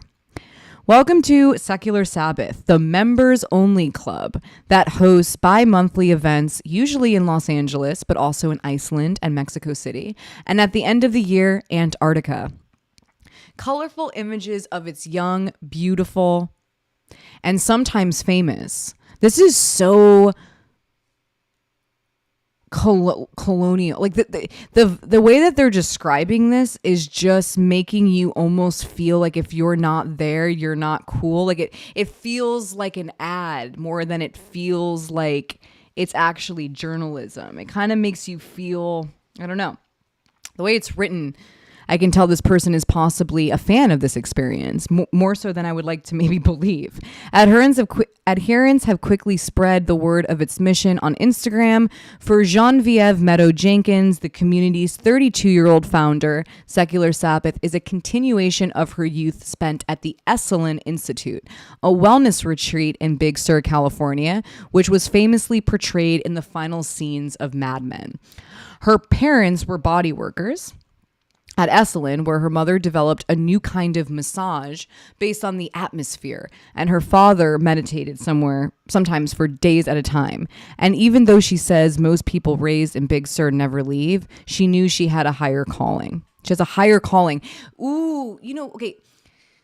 This is where the language is getting, again, culty. When someone who's leading something like this that already to me feels, in my opinion, a little cultish, and then hearing the leader or the owner of this talk about they have a higher purpose and stuff, I'm starting to get some red flags are starting to be felt. Does anyone else feel like the red flags? Just feels like what's actually going on? Terrence McKenna was always at Esalen. I didn't know that. I had no idea. But these just feel, it's totally a puff piece. I completely agree. Yeah, probably, yeah. That definitely is what it feels like with this tea. So she actually says something about this.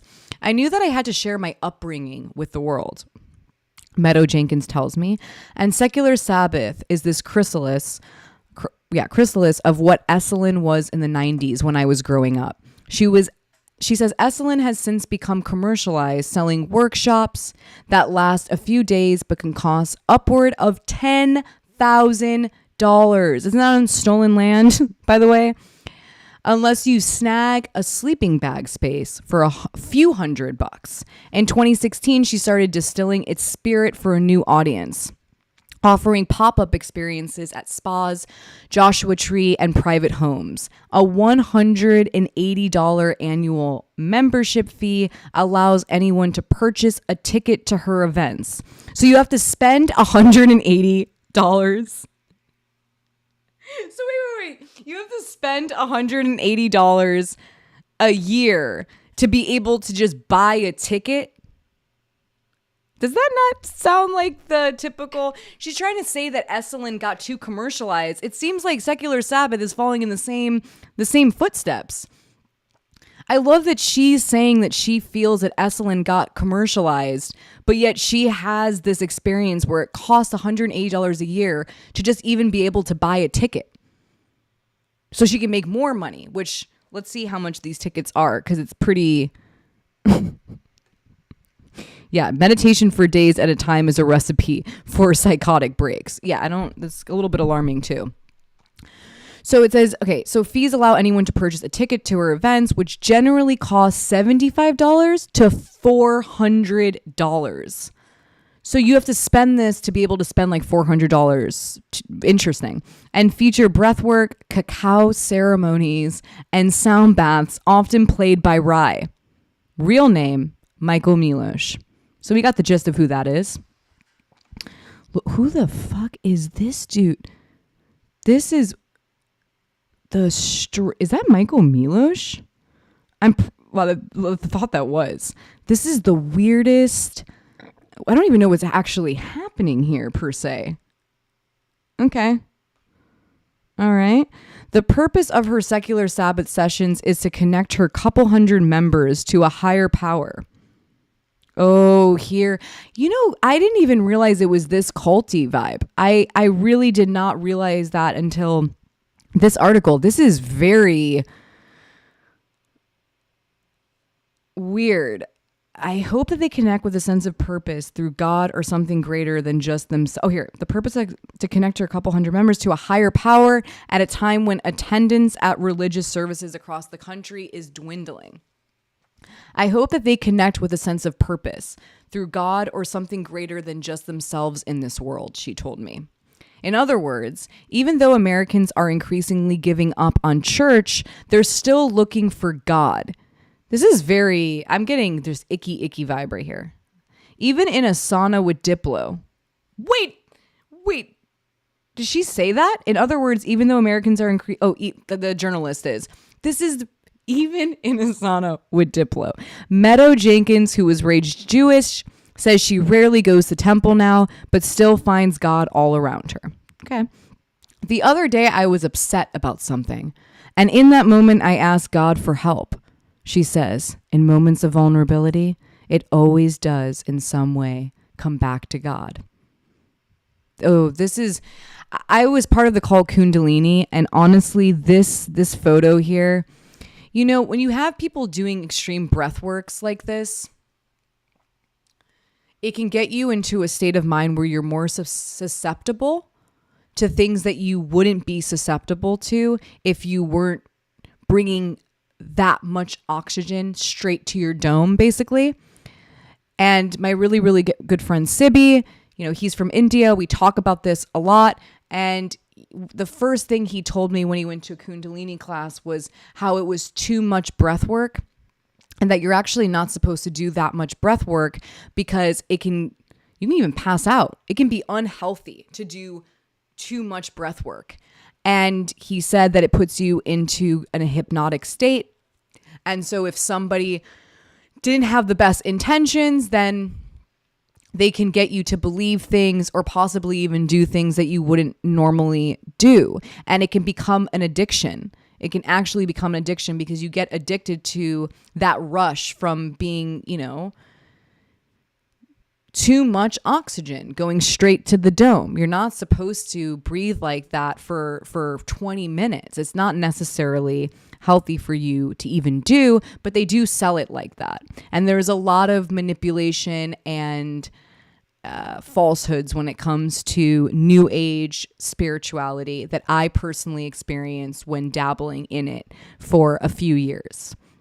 So this photo just automatically reminded me of that. How does breathwork impact your self-development? I'm confused. It doesn't. It's like, of course, breathing. You need to breathe. And you also, it does help if you're having a panic attack, you know, getting aware of your inhale and exhale and calming the nervous system. Sure. But for $400, I can just do my own breathing in my bedroom or outside in nature for free on a walk and actually maybe even feel it more. I personally don't want to be doing any breathing exercises next to a DJ named Diplo. Even if I didn't know who he was, I'd be like, I'm good. That's not where I personally want to feel God is in this scenario. This just feels so LA privileged and maybe not the most sincere a little bit. That's the vibe I'm getting. Since the 1990s, the number of Americans who describe themselves as atheists, agnostic, or nothing in particular has more than doubled from 9% of the population to 21%, where it lands today. If the trend continues, Pew predicts that religious nuns could represent a majority of the country by 2070. Part of what's pushing people away from religion, Meadow Jenkins says, is its dogma, something that briefly soured her on Judaism when she was young. So, you know, also, it's not even, I don't even think dogma, it's that people are finding their own ways of connecting to the earth, right? And it's not necessarily about these religions or somebody else telling you what to do. Like even this situation feels also a little too religious for me.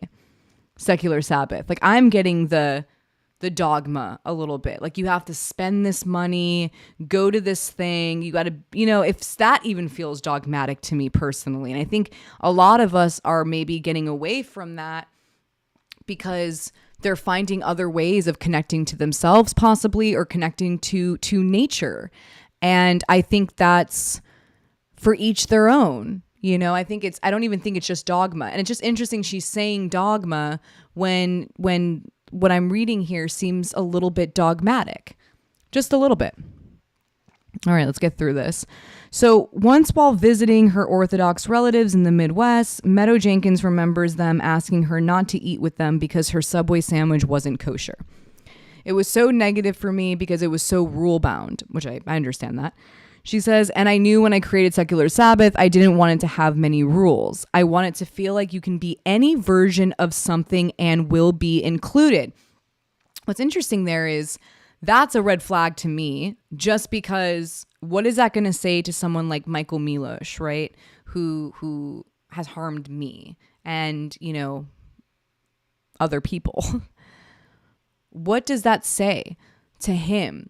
And when we talk about predators in these spaces, is they're going to take advantage of what they think are strengths there. They're going to see it as a weakness. And now they're even getting the invitation where they can be whatever version of something and still be included. So does that mean that people that have harmed, you know, like murderers, they can just be there? Where's the limit with it? That's where the red flag for me, like, where is that? I'd rather go get a facial and massage, my mom said.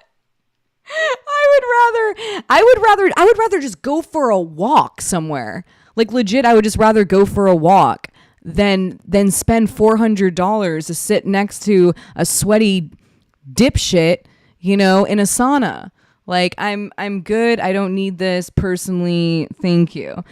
So there are no rules listed on the Secular Sabbath website, though drugs or alcohol aren't provided or encouraged at her Sabbaths. Meadow Jenkins also says she won't take it away from them. All right. What does that mean?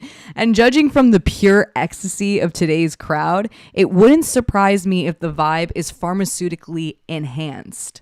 Interesting. Her events don't even have to occur on the Sabbath. This event, for example, is happening on a Tuesday night. But she does try to steer clear from any connections to Western religions like Christianity and instead borrows from Eastern traditions because people are more open to it. I bet your clientele is more open to it because it's probably a bunch of people that culturally appropriate Eastern traditions. Sorry, borrow. You can't borrow someone else's like legit culture, dude. That's someone else's legit. You don't borrow it. You have to actually fully immerse yourself, understand it if you are going to be practicing it. It can't be even, I don't think, a secular. I remember with my friend Sibi, like I just said, he's from India. One day I had some of my Eastern philosophy books on the floor in my car. And he was like, you cannot have these on the floor. Like, that's actually disrespectful to the God of, I forgot what it was, like wisdom or knowledge or something, you know? And then when I wanted to he's just taught me a lot about, you know, you have to be extremely respectful towards other people's traditions. Always. And this, to me, this space, this Voda spa shit, whatever the spa they're at, sweating in the saunas, doesn't really feel like that to me. I don't really get that. I don't get that feeling. I get the little bit of the cultural appropriation vibe going on here. More than anything, she wants to dispel the idea that God is uncool. Okay. In American culture, we are so disconnected from feeling passionately about things because it's terrifying to care, she says. This girl doesn't even care about, she legit came out and laughed at Survivor's face. Wait till you see who this person is that's speaking, by the way, because it's terrifying to care. Are you terrified to care about Survivor, Genevieve? People are afraid to feel into spirituality. Inside the West Hollywood spa, women swaddled in robes are drawing giant rainbow slug on a piece of paper laid out like a rug. Nearby, Juliana King, a blonde 37-year-old acupuncturist, says there was a time when the word God made her bristle. So here's Diplo. This is the vibe. Who is that? Okay, this is giving me vibes that I don't even want to put into words. So I had to reclaim the word God, she tells me, sitting by the pool listening to Rye. I love that God and Rye are like in one sentence here. It's like freaking me out a little bit. Listening to Rye, who's 10 feet in front of her, humming into a microphone. Yeah, that's because that's all he legit does. That's literally legit all he fucking does is hum. Yeah, it's like literally all he does is hum. That was accurate. I bet he hummed for 2 hours straight, by the way. Like literally fumbling hums. God, I had to say it. That's literally all he does. Because God felt like this man in the sky that tells you how to be. And so I was uncomfortable with the word for a long time. King, who has a hint of mascara smudge beneath her eyes. Okay, plunge, the blah, blah, blah, blah. I technically went to church, she says, but it was just a place I showed up. Now she says she's a cafeteria spiritualist who picks and chooses which practices work for her. I want to find God and know God in my own way, she says. I don't want anyone to tell me the quality of God or how to worship or anything. I want all that to be my own experience. All right. So here's this girl with the plants. What's going on here? A plant symphony. All right. So around the corner, a woman is tending to a plant symphony, a group of potted ferns and succulents attached to sensors, which track the movement of water through their systems. I mean, I just got to say something really quick. You know, I'm sure it's listening to the plant symphony is a beautiful experience. You know, I'm not even going to diss the plant symphony there. But the average person does not have access to this type of experience. And the average person is literally having to deal with the lack of care that comes from people that start businesses like this, in my opinion. There's this removal from the outside world of reality and suffering and pain and humanity. There, to me, the language of all of this is very much, how do I really remove myself from the world and almost get self-absorbed? It feels like a self-absorbed retreat where it's all about you. And I understand that. Self-care is super important. I'm not saying that self-care shouldn't happen. But the way that this is designed and the only types of people that are able to go there, etc. Now the Antarctica thing, you know, I'm just getting this feeling where it's capitalism meets spirituality, which that should never be two things, in my opinion, that should ever go together. I just don't think those two things go together. It just doesn't feel right. It doesn't feel right. And I really wouldn't feel relaxed in a place where, this is what I learned from Kundalini is I was paying so much money to go to this workshop and this thing and, you know, this cacao ceremony and that. And let me tell you, at the end of the day, sure, there were some things where I got to relax, connect with myself some days, 100%. But overall, the thing that really helped me personally the most was being able to speak my truth to others, to cry, to be angry, to feel my pain, to not pretend anymore, to feel supported, to relax within myself, to relax around people that I could actually trust, right? People that honored my feelings and my safety. And I think that's what humanity really wants at the end of the day. I think humanity wants to feel connected, for sure, which this seems like, in my opinion, it could capitalize on. I feel like it's easy to capitalize on people's need to connect, right? And what humans really want at the end of the day is to feel supported, to feel like they can say their truths, feel safe, right? Maybe even feel loved, or at least just respected, and, you know, and be able to have access to drinking water, safe drinking water, food, shelter, healthcare. You know, I bet, you know, I personally wouldn't need something like secular Sabbath if we had free healthcare in America, you know? And so I feel like the basics are what we're actually looking for. And in something so bleak like capitalism, you know, it can bring a lot of people to a place like this where they're needing to feel these things, but at what expense, right? When it comes to Antarctica, at what expense? Are you harming others when you are doing your self-care? That's the most important thing. Is there someone who can harm others while you're doing your self-care? Because you can't, self-care is important, but you have to also be altruistic in that self-care, where you're making sure that you're not doing anything that can become narcissistic or harmful towards others. So a little bit of a red flag, a little bit a little bit of a red flag. So it feels like a natural high, says the woman who is wrapped in a spa robe, her light hair draped across her shoulders. She tells me her name is Macy Baker, and she says 10 years ago when she was 18, she probably would have been in a bar by now, but the beauty of secular Sabbath is it gives attendees an alternative to booze. Getting culty here again. I feel like we put a lot of emphasis into unconsciousness with alcohol. Cheers, Macy. Just laughing. And DRUGS and things to ensure that we stay lost, she says. Like, people could be out at bars and instead they're here at a spa listening to plants, generate music and doing breath work and sipping cacao. Yeah, for what? How much money? Yeah, I love that she's saying, and it's like, yeah, how cool. Yeah, because, okay, whatever. How awesome is that? Wow, this is amazing. The privilege here. Then Baker meets my eyes in the dim light, but now we're in this new great awakening.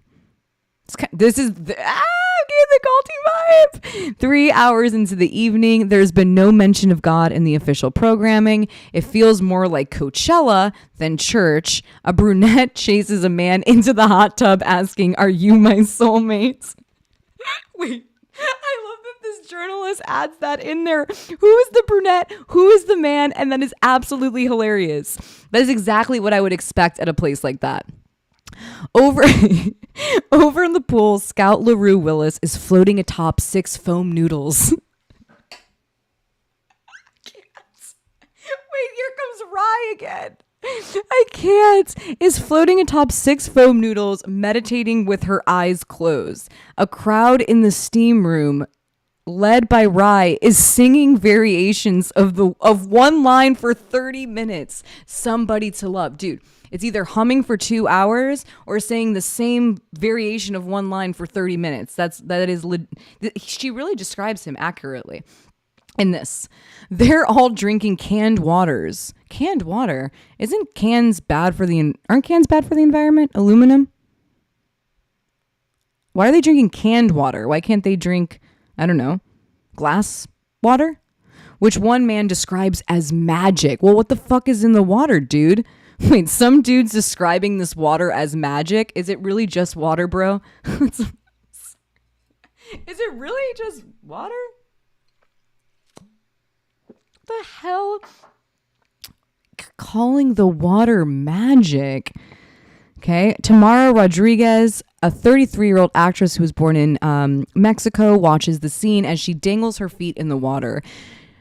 She says she knows how this all looks. Oh, these are just some Hollywood kids living their yoga life. Honestly, it just looks like privilege and a little bit culty. But let's fast forward here because we get the gist. So this is like take off the clothes of your day and be more you, Rodriguez added. Be more human, authentic. All sounds great. All of these new age, retreats, etc., use this language where you feel like you're going to be some type of holy person coming out of it or feel a lot better and more real.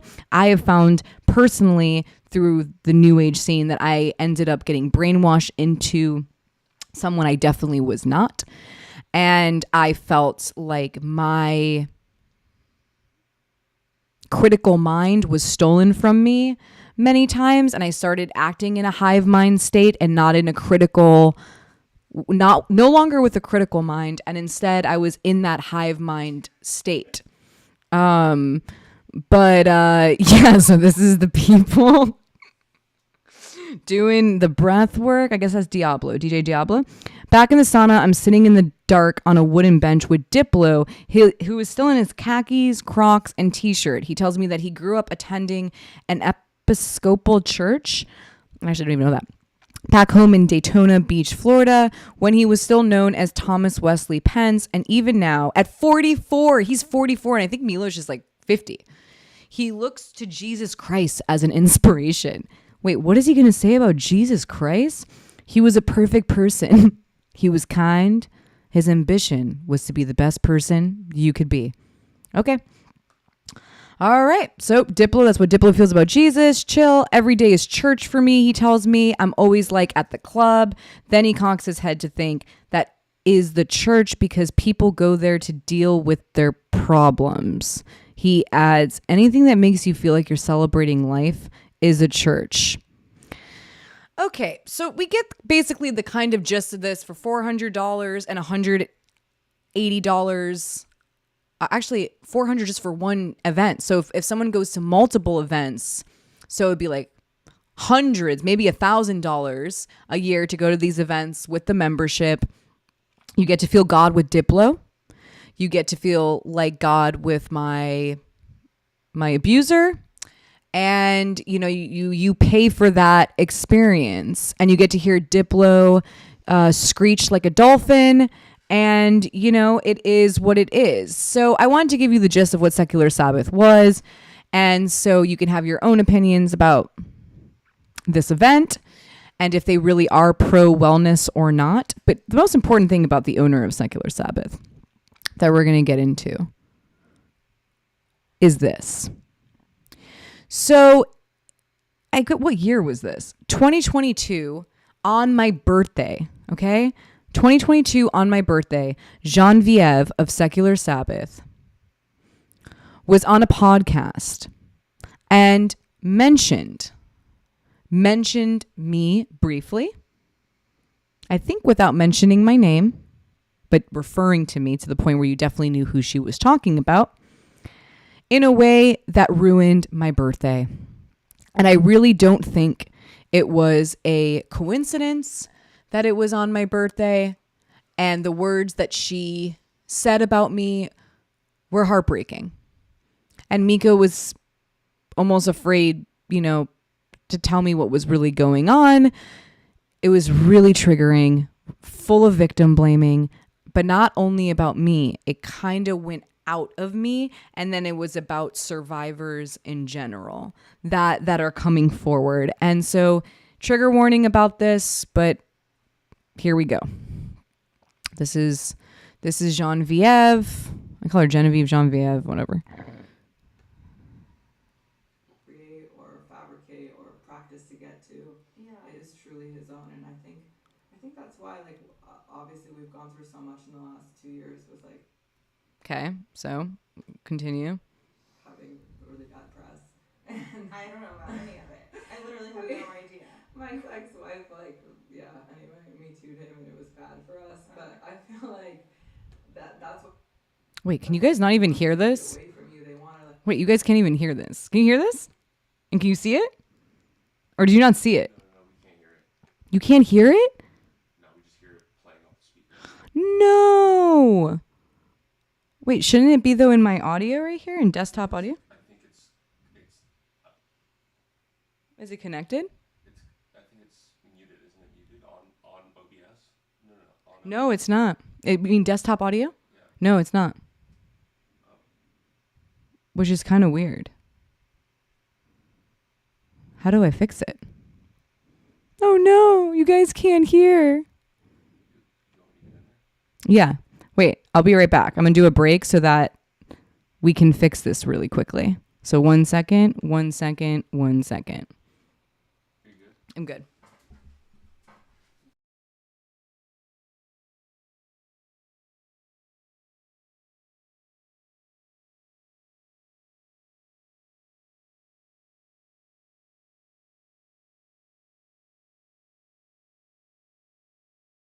Like this first.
Try and do it again, and I'll let you know if it's fine. Okay, let's see. We can't necessarily, it looks like, get it for sure to be playing, but let's see if you guys can at least hear. If you guys could at least hear it through my microphone. So let's see here. Let me know in the comments, and also hopefully you can also see what she's saying here. But let's see if we can get this sounding all right. Obviously, we've gone through so much in the last 2 years with like. Okay, wait, what? Play. Create or fabricate or practice to get to is truly his own, and I think that's why, like, obviously we've gone through so much in the last 2 years with like something that is trying to like disrupt having a really bad press. And I don't know about any of it. I literally have no idea. My ex-wife, like, anyway, me too'd him, and it was bad for us. But I feel like that's why people want to take it away from you. They want to like disrupt having. Okay, first of all, can I just say something really quickly here about this? She legit said on this podcast that he was me too'd, made the movement as if it was something to degrade, as if the Me Too movement is nothing significant whatsoever, and that Milosh was the victim. Milosh was the one who suffered, not the survivor. And then she continues to say that it was bad for them. That it was bad for them. Not my life being changed forever with lifelong trauma. I'm not even thought about there, right? It was just bad for them, and he was just Me Too'd. My actual trauma, my abuse, was belittled to a simple Me Too'd, and it was more bad basically for them than it was for me. So continuing this though, this is where it gets so much of a gift that you're giving to the world, because they can't stand the idea that you're putting good into the world and all they're putting into the world is evil, you know. She says here that survivors can't stand that the predator, the alleged predator, my predator, is putting so much good into the world, and all us survivors are putting into the world is evil.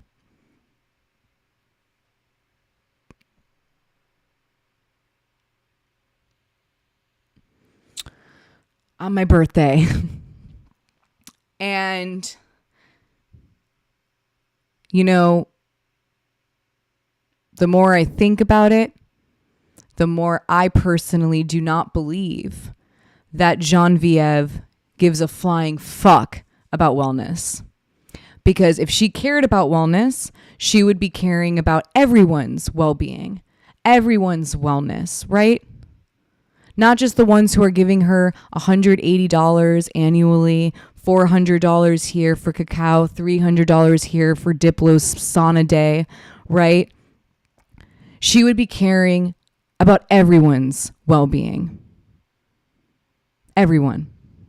And so for me personally, secular Sabbath sounds like a bag of bullshit, because to hear someone talk like that about someone who has been traumatized, and also other survivors as well, with proof, you know, also she's had to see the evidence of him doing the things that, saying my childhood is gone, that he wrote that, and that he found unbelievable beauty in taking my childhood away.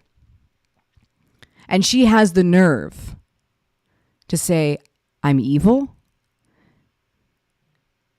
If anyone's evil in that scenario, it's Genevieve and fucking Milosh. Milosh being the one who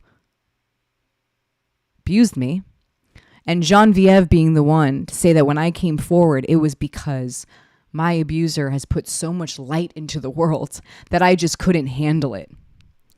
because all I put into the world with stepping forward is evil. That is an enabler. It's also just in my opinion, an evil fucking human being.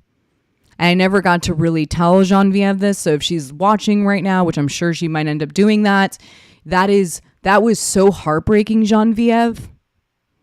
You're a human being.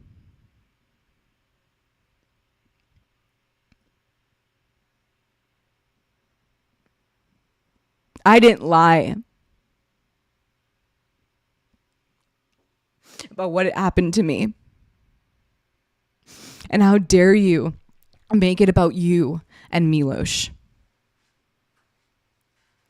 When my life was altered forever, and I suffer from PTSD,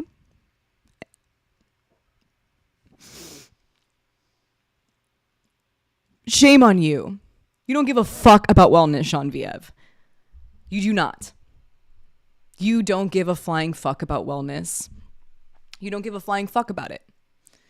That is not the sound of somebody who gives a flying fuck about wellness. And you going on this yacht in Antarctica, you don't give a flying fuck about the environment either.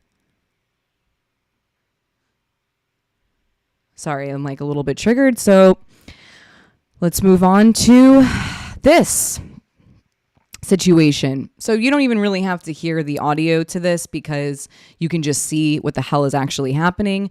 So I was 6 months pregnant here, protesting my abuser and watching countless individuals just walk past me while I was on the megaphone describing my trauma to each person that was going to the concert. And I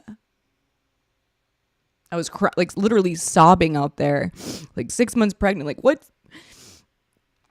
Let's put this here. What 6 month pregnant woman wants to sit out there when she should be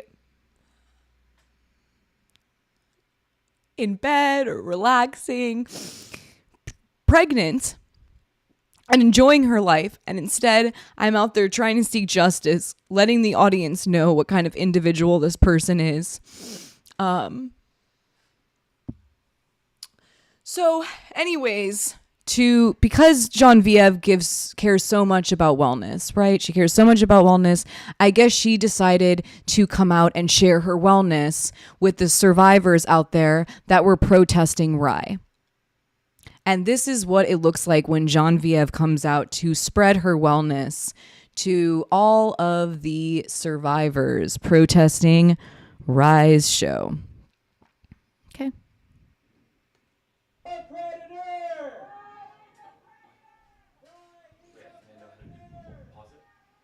You know how to do it? I'm actually kind of scared because what if there's an R word in here and I'm going to get screwed because I haven't bleeped this out, you guys. So I don't even think you need to hear it, actually. You don't really need to hear this. You more have to see it. You don't even need to hear it, to be honest. So we're chanting. I'm on the megaphone. I see her coming, by the way, and I immediately bail. I got so like nervous and I had wanted nothing to do with her. And so I went the opposite direction. And then here you're going to see, this. Look at her smile. Yo, I mean, why are you coming out in the first place? To do what? To do what? Okay. This is beyond terrifying. Okay. Here's her laughing and smiling. Look at the privileged person in the poncho situation. Just to humiliate me. Now she's filming us.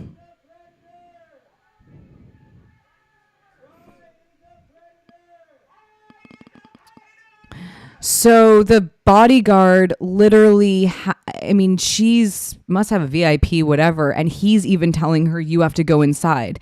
Because the security afterwards came up to me and said that they supported my protest. The security. They knew that I was out there, 6 months pregnant, crying on a megaphone. putting all of my trauma out there for almost everyone to hear. A lot of them just walked right past me, even people that I knew from the past. And here you got Genevieve, who cares so much about wellness, just coming out to humiliate me, laugh at the other survivors, and intimidate us by filming us while laughing with her friend who didn't seem that confident about standing next to her because she put her cup in front of her face. And by the way, that's Krotchy.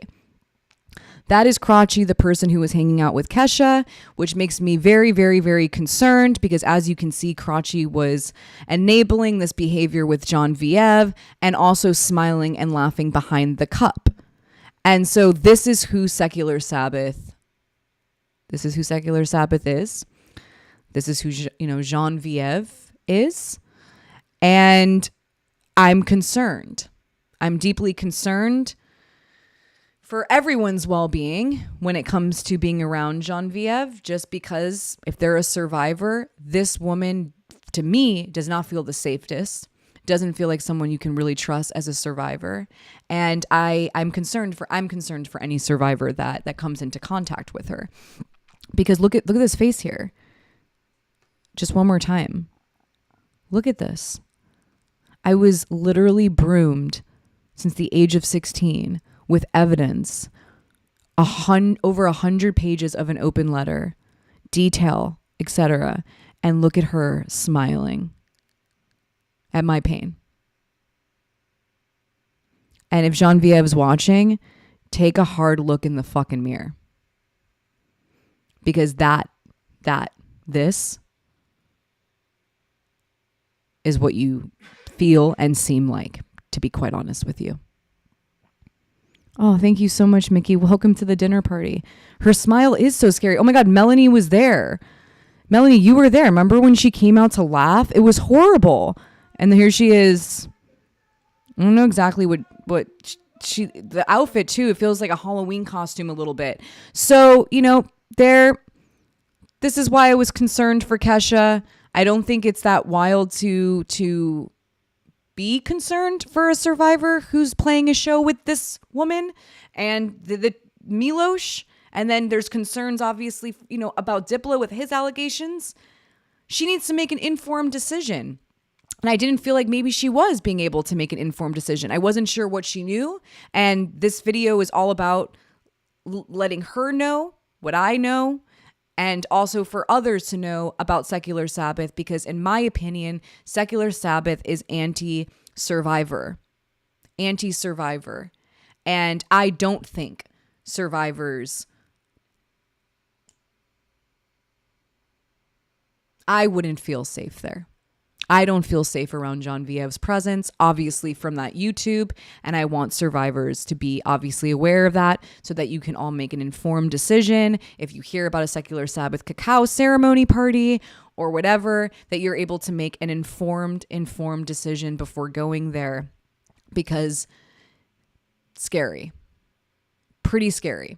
These Secular Sabbath events got Rye, Diplo, this like enabler, culty language a little bit, a lot of privilege, maybe some cultural appropriation there. And then we got this Antarctica situation, which is just beyond the event as a whole. When it comes to insider expeditions, feels predatory. Like the actual insider expedition, to me, going to Antarctica to exploit it, in my opinion, where you're just having cocktails, watching the fucking ice caps melt while you're burning a bunch of fossil fuel, like that is so disturbing. It's so disturbing. It's almost it's more disturbing than her coming out and laughing at a 6-month pregnant survivor on a megaphone. It is more disturbing than that. And I thought that was the peak of the disturbing aspect, but now they've topped it. This Antarctica cruise, in my opinion, is a disgrace. It just feels, wrong as a human being. And so when I was looking into the cruise, this is the last bit, you guys, and thank you for bearing with me and, hearing all the layers to this and moving through it with my triggers and being nervous and, all of it. But this is something I found sad. And it says, why is the cruise worth booking? It's hard to wrap our heads around the impact of climate change on the polar regions unless you see it for yourself. Seeing the majesty of the Arctic firsthand with expert guidance to understand how fragile the region is and aboard a ship that's at the vanguard of sustainability-minded cruising really helps bring perspective back home. When I was reading that, it gave me chills because all survivors ever hear is, I wasn't there, so I don't believe it, or I don't know if I can believe it. And then they go and harass the survivor to get more information out of them so that they're able to hear about it and see it for themselves.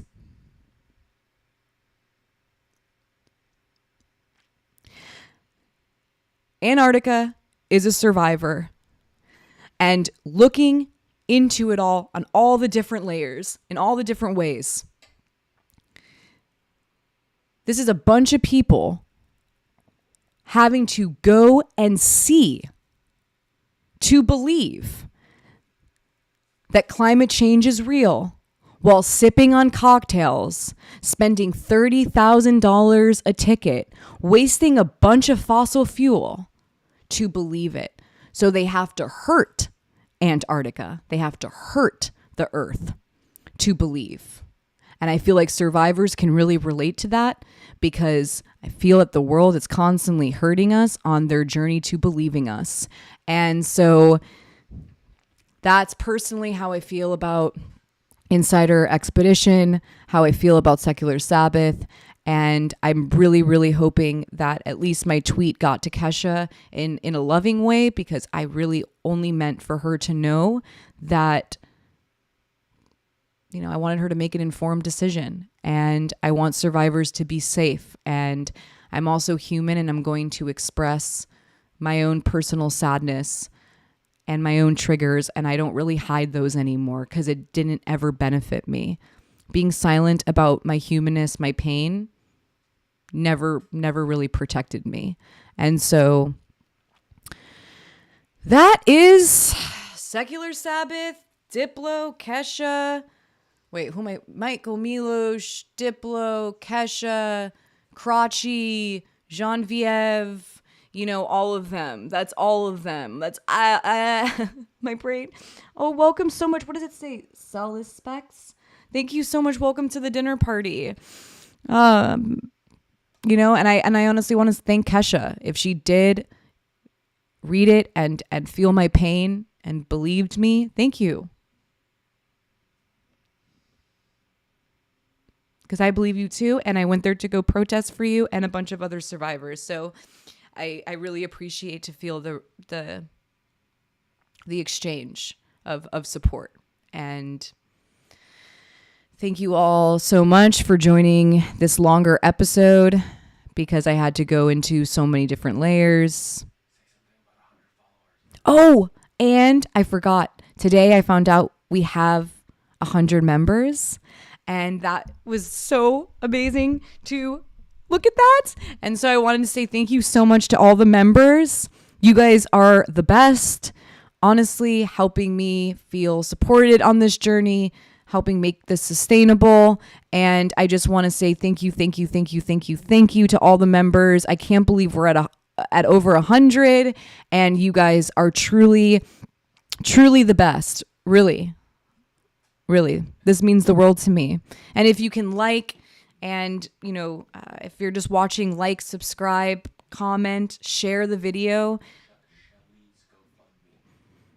Oh, and Shelly's GoFundMe. Is there a link for that? Miko, can you put Shelly's GoFundMe link?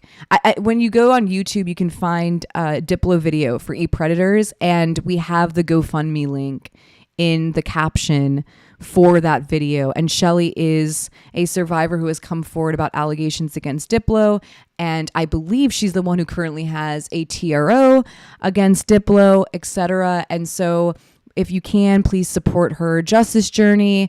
Look at her GoFundMe, even if it's $1, you know, protect survivors, not predators. And you guys are truly the best. Thank you for bearing with me through all of those layers. And it was triggering, but thank you. Thank you guys so much. Yes, we could totally fundraise for Gaza again. I'm absolutely down to do that. You guys are the best. I am going to sleep for 1,000 years after this. Thank you for being here. And I will see you all on Sunday for... Oh, right. On Sunday is the Social Change Now. I cannot wait to do this with you, where we get to find out where our personal, unique personalities and talents can go into social change. And I'm really, really looking forward to this. This is for all members, every tier. And so please, please join us on Sunday. Go to the Discord link, because the Discord link, we're going to be actually talking to one another for this book club. So it's not just going to be YouTube. I'll have it on YouTube, but also to communicate with one another, it will be through Discord. So please make sure you get the Discord link. And I am really looking forward to seeing you all there. Power to survivors. And you guys mean a lot to me.